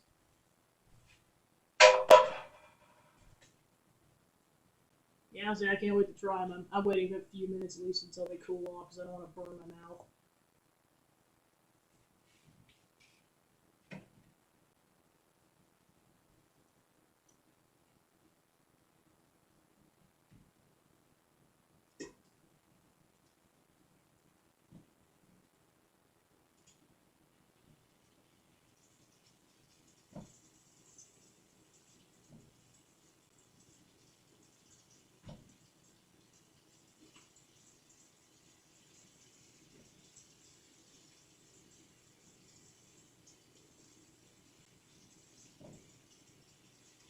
Yeah, it's like I haven't even got all the dough prepped, and that's already 28. So that's easily going to be 3 to 4 dozen beignets.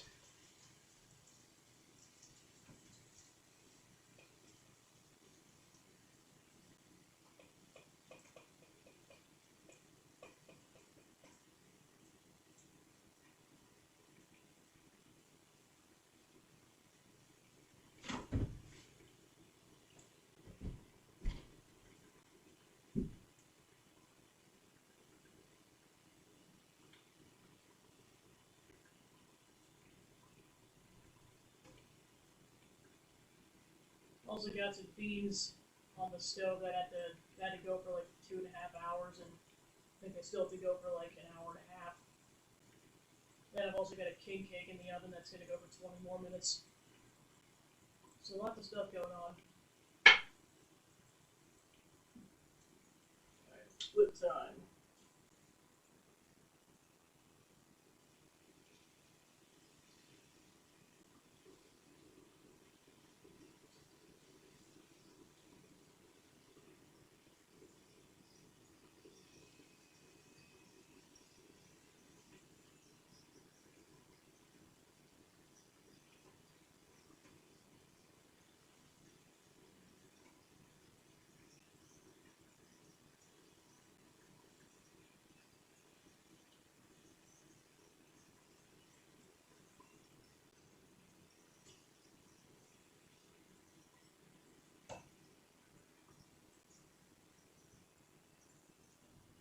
Now, Jesus.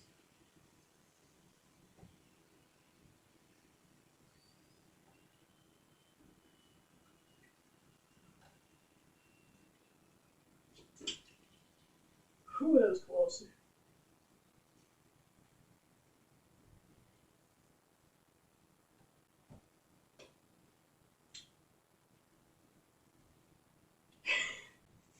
I might have twinged my hand a little bit. It'll be fine.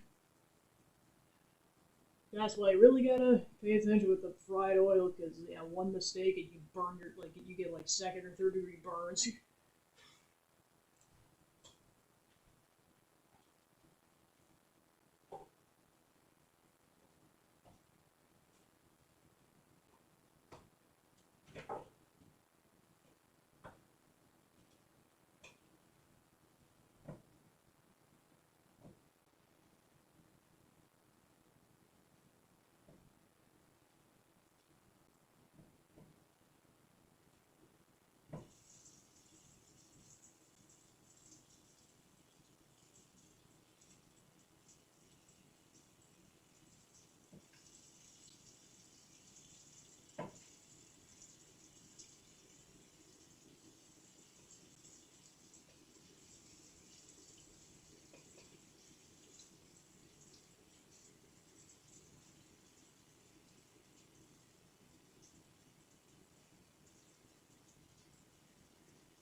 Yeah, Jesus.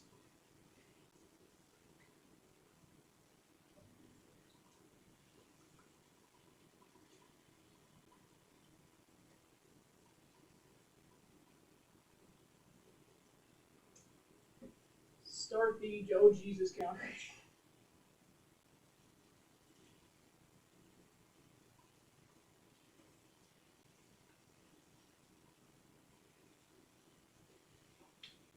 Well, then the gnarly thing about burning yourself too is like if you try to re-expose yourself to oil, it stings a little bit. So glad this is the last round for a bit.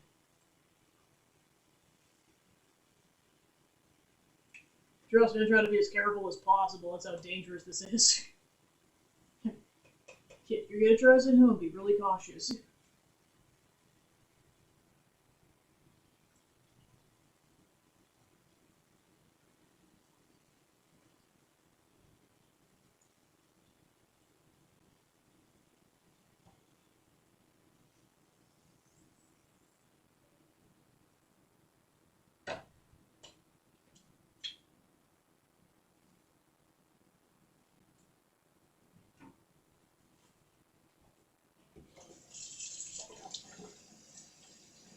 Just to be on the safe side, just gonna run it under cold water. Like all you have to do is dip yourself in it for like a split second, and that's all it takes.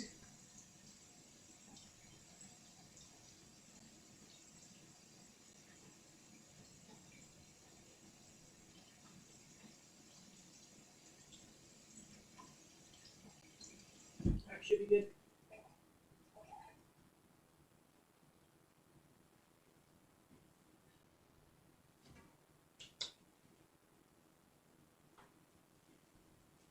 Well, I'm taking a break from there for a couple minutes anyway, so I gotta make more dough.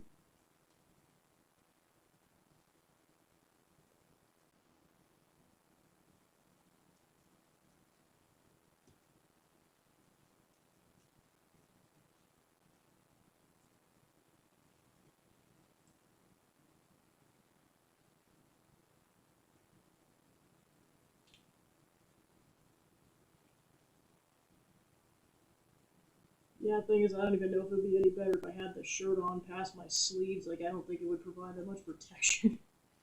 Maybe some, but not that much against that level of oil.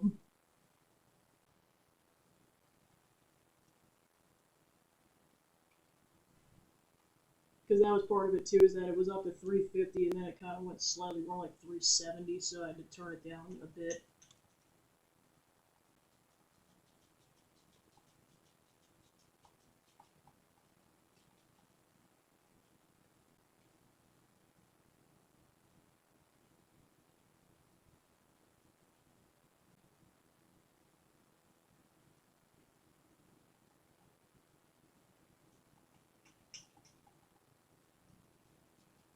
So to be honest, since I think it would probably take an hour, I'm probably just going to do the beignets and that's it.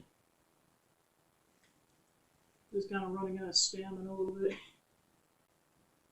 To be fair, it's been 4.5 hours and it'll probably be almost 5 by the time I'm done.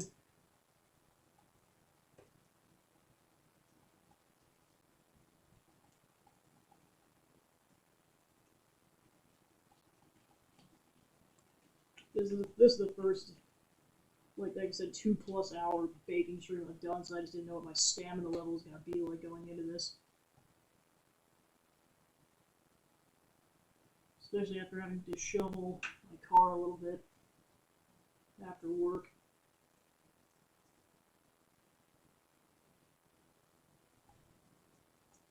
Like, I've had an absolute blast, but like I said, I know the gumbo would probably take an additional hour.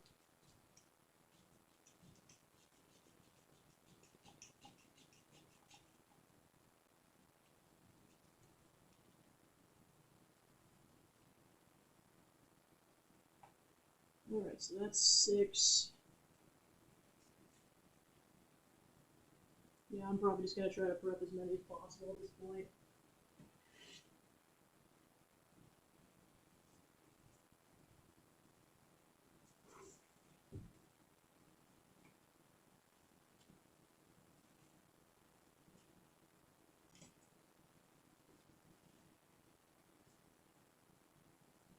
Yeah, I was going to say, yeah, I showed you guys, like, yeah, 3 things, and to be fair, that beans thing, like, there's so much meat in it, I'd almost constitute that as an entree.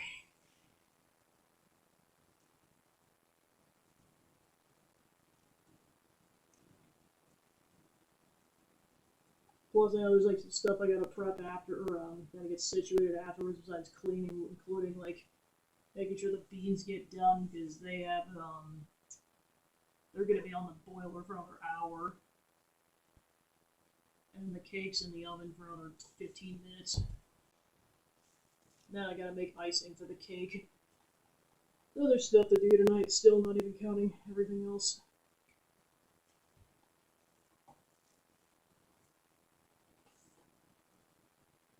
Also, I've been standing for the better portion of 4.5 to 5 hours. There's also that. Like I sat down one for like a minute earlier just to get some water, and that was about it.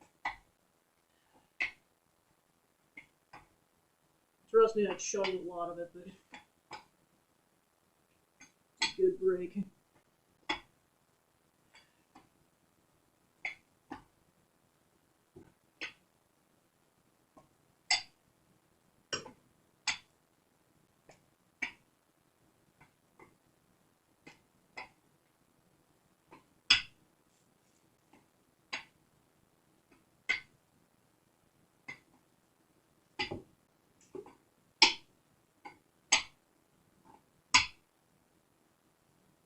Should be able to get a couple off that before I get to you. I'm gonna grab some water.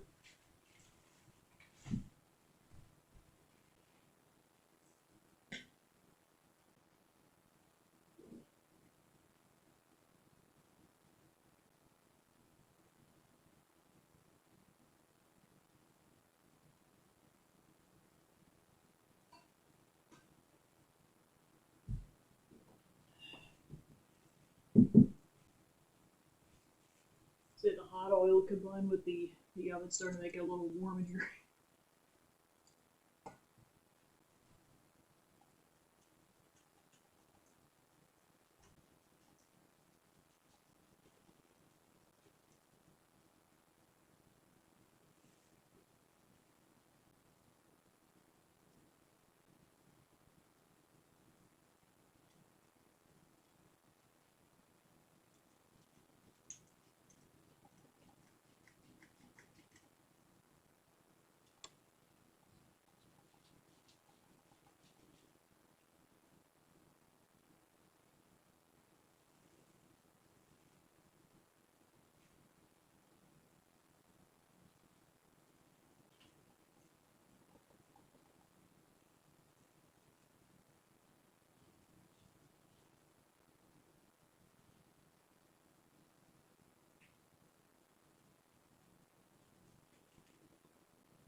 Time for another reroll.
Alright, probably get one or two more out of here. We'll see what happens. This is too much dough wasted.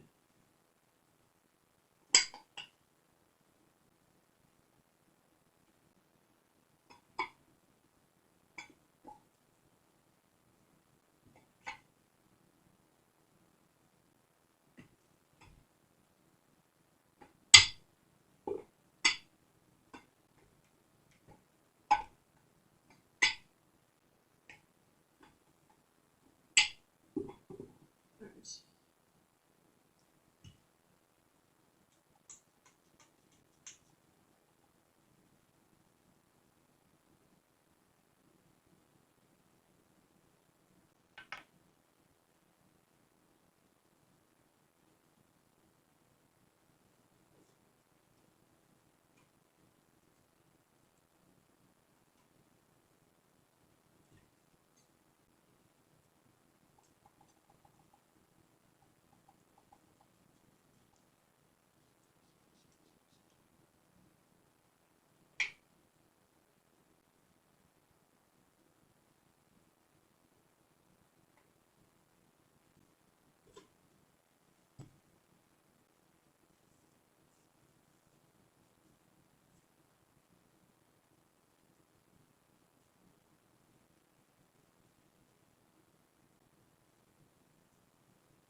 cake's doing good so far.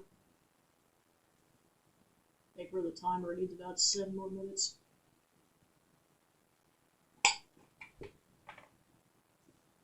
Alright, I can for sure see getting at least one more out of this. Beyond that, we'll see.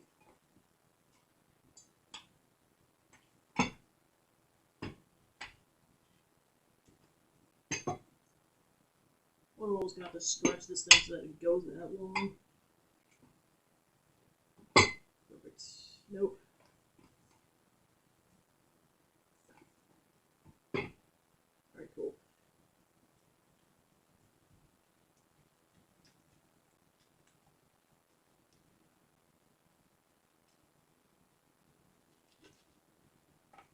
Alright, another one.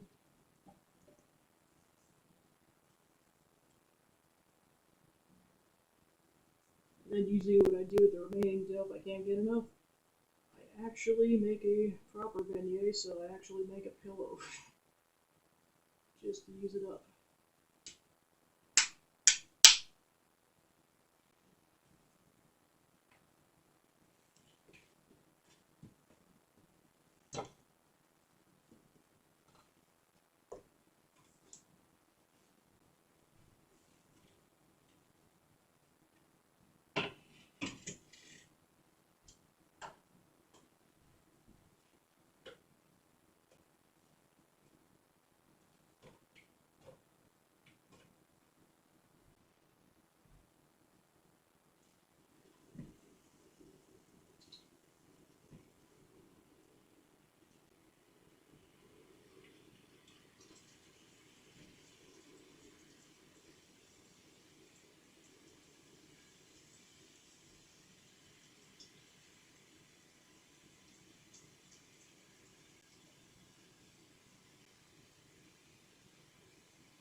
And it's like the oil's so hot they can't stay in for more than like 20 seconds.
Alright, so those are done, so I think I'm going to go ahead and wrap up then.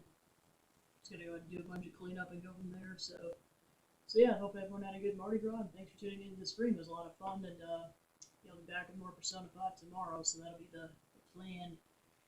So let's see if I'm allowed to raid is the caveat to this.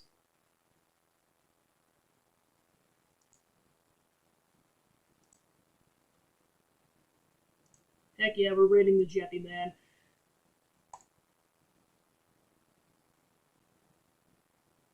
Alright, so it looks like Jeppy Man's playing some Splatoon, so go have fun, everyone.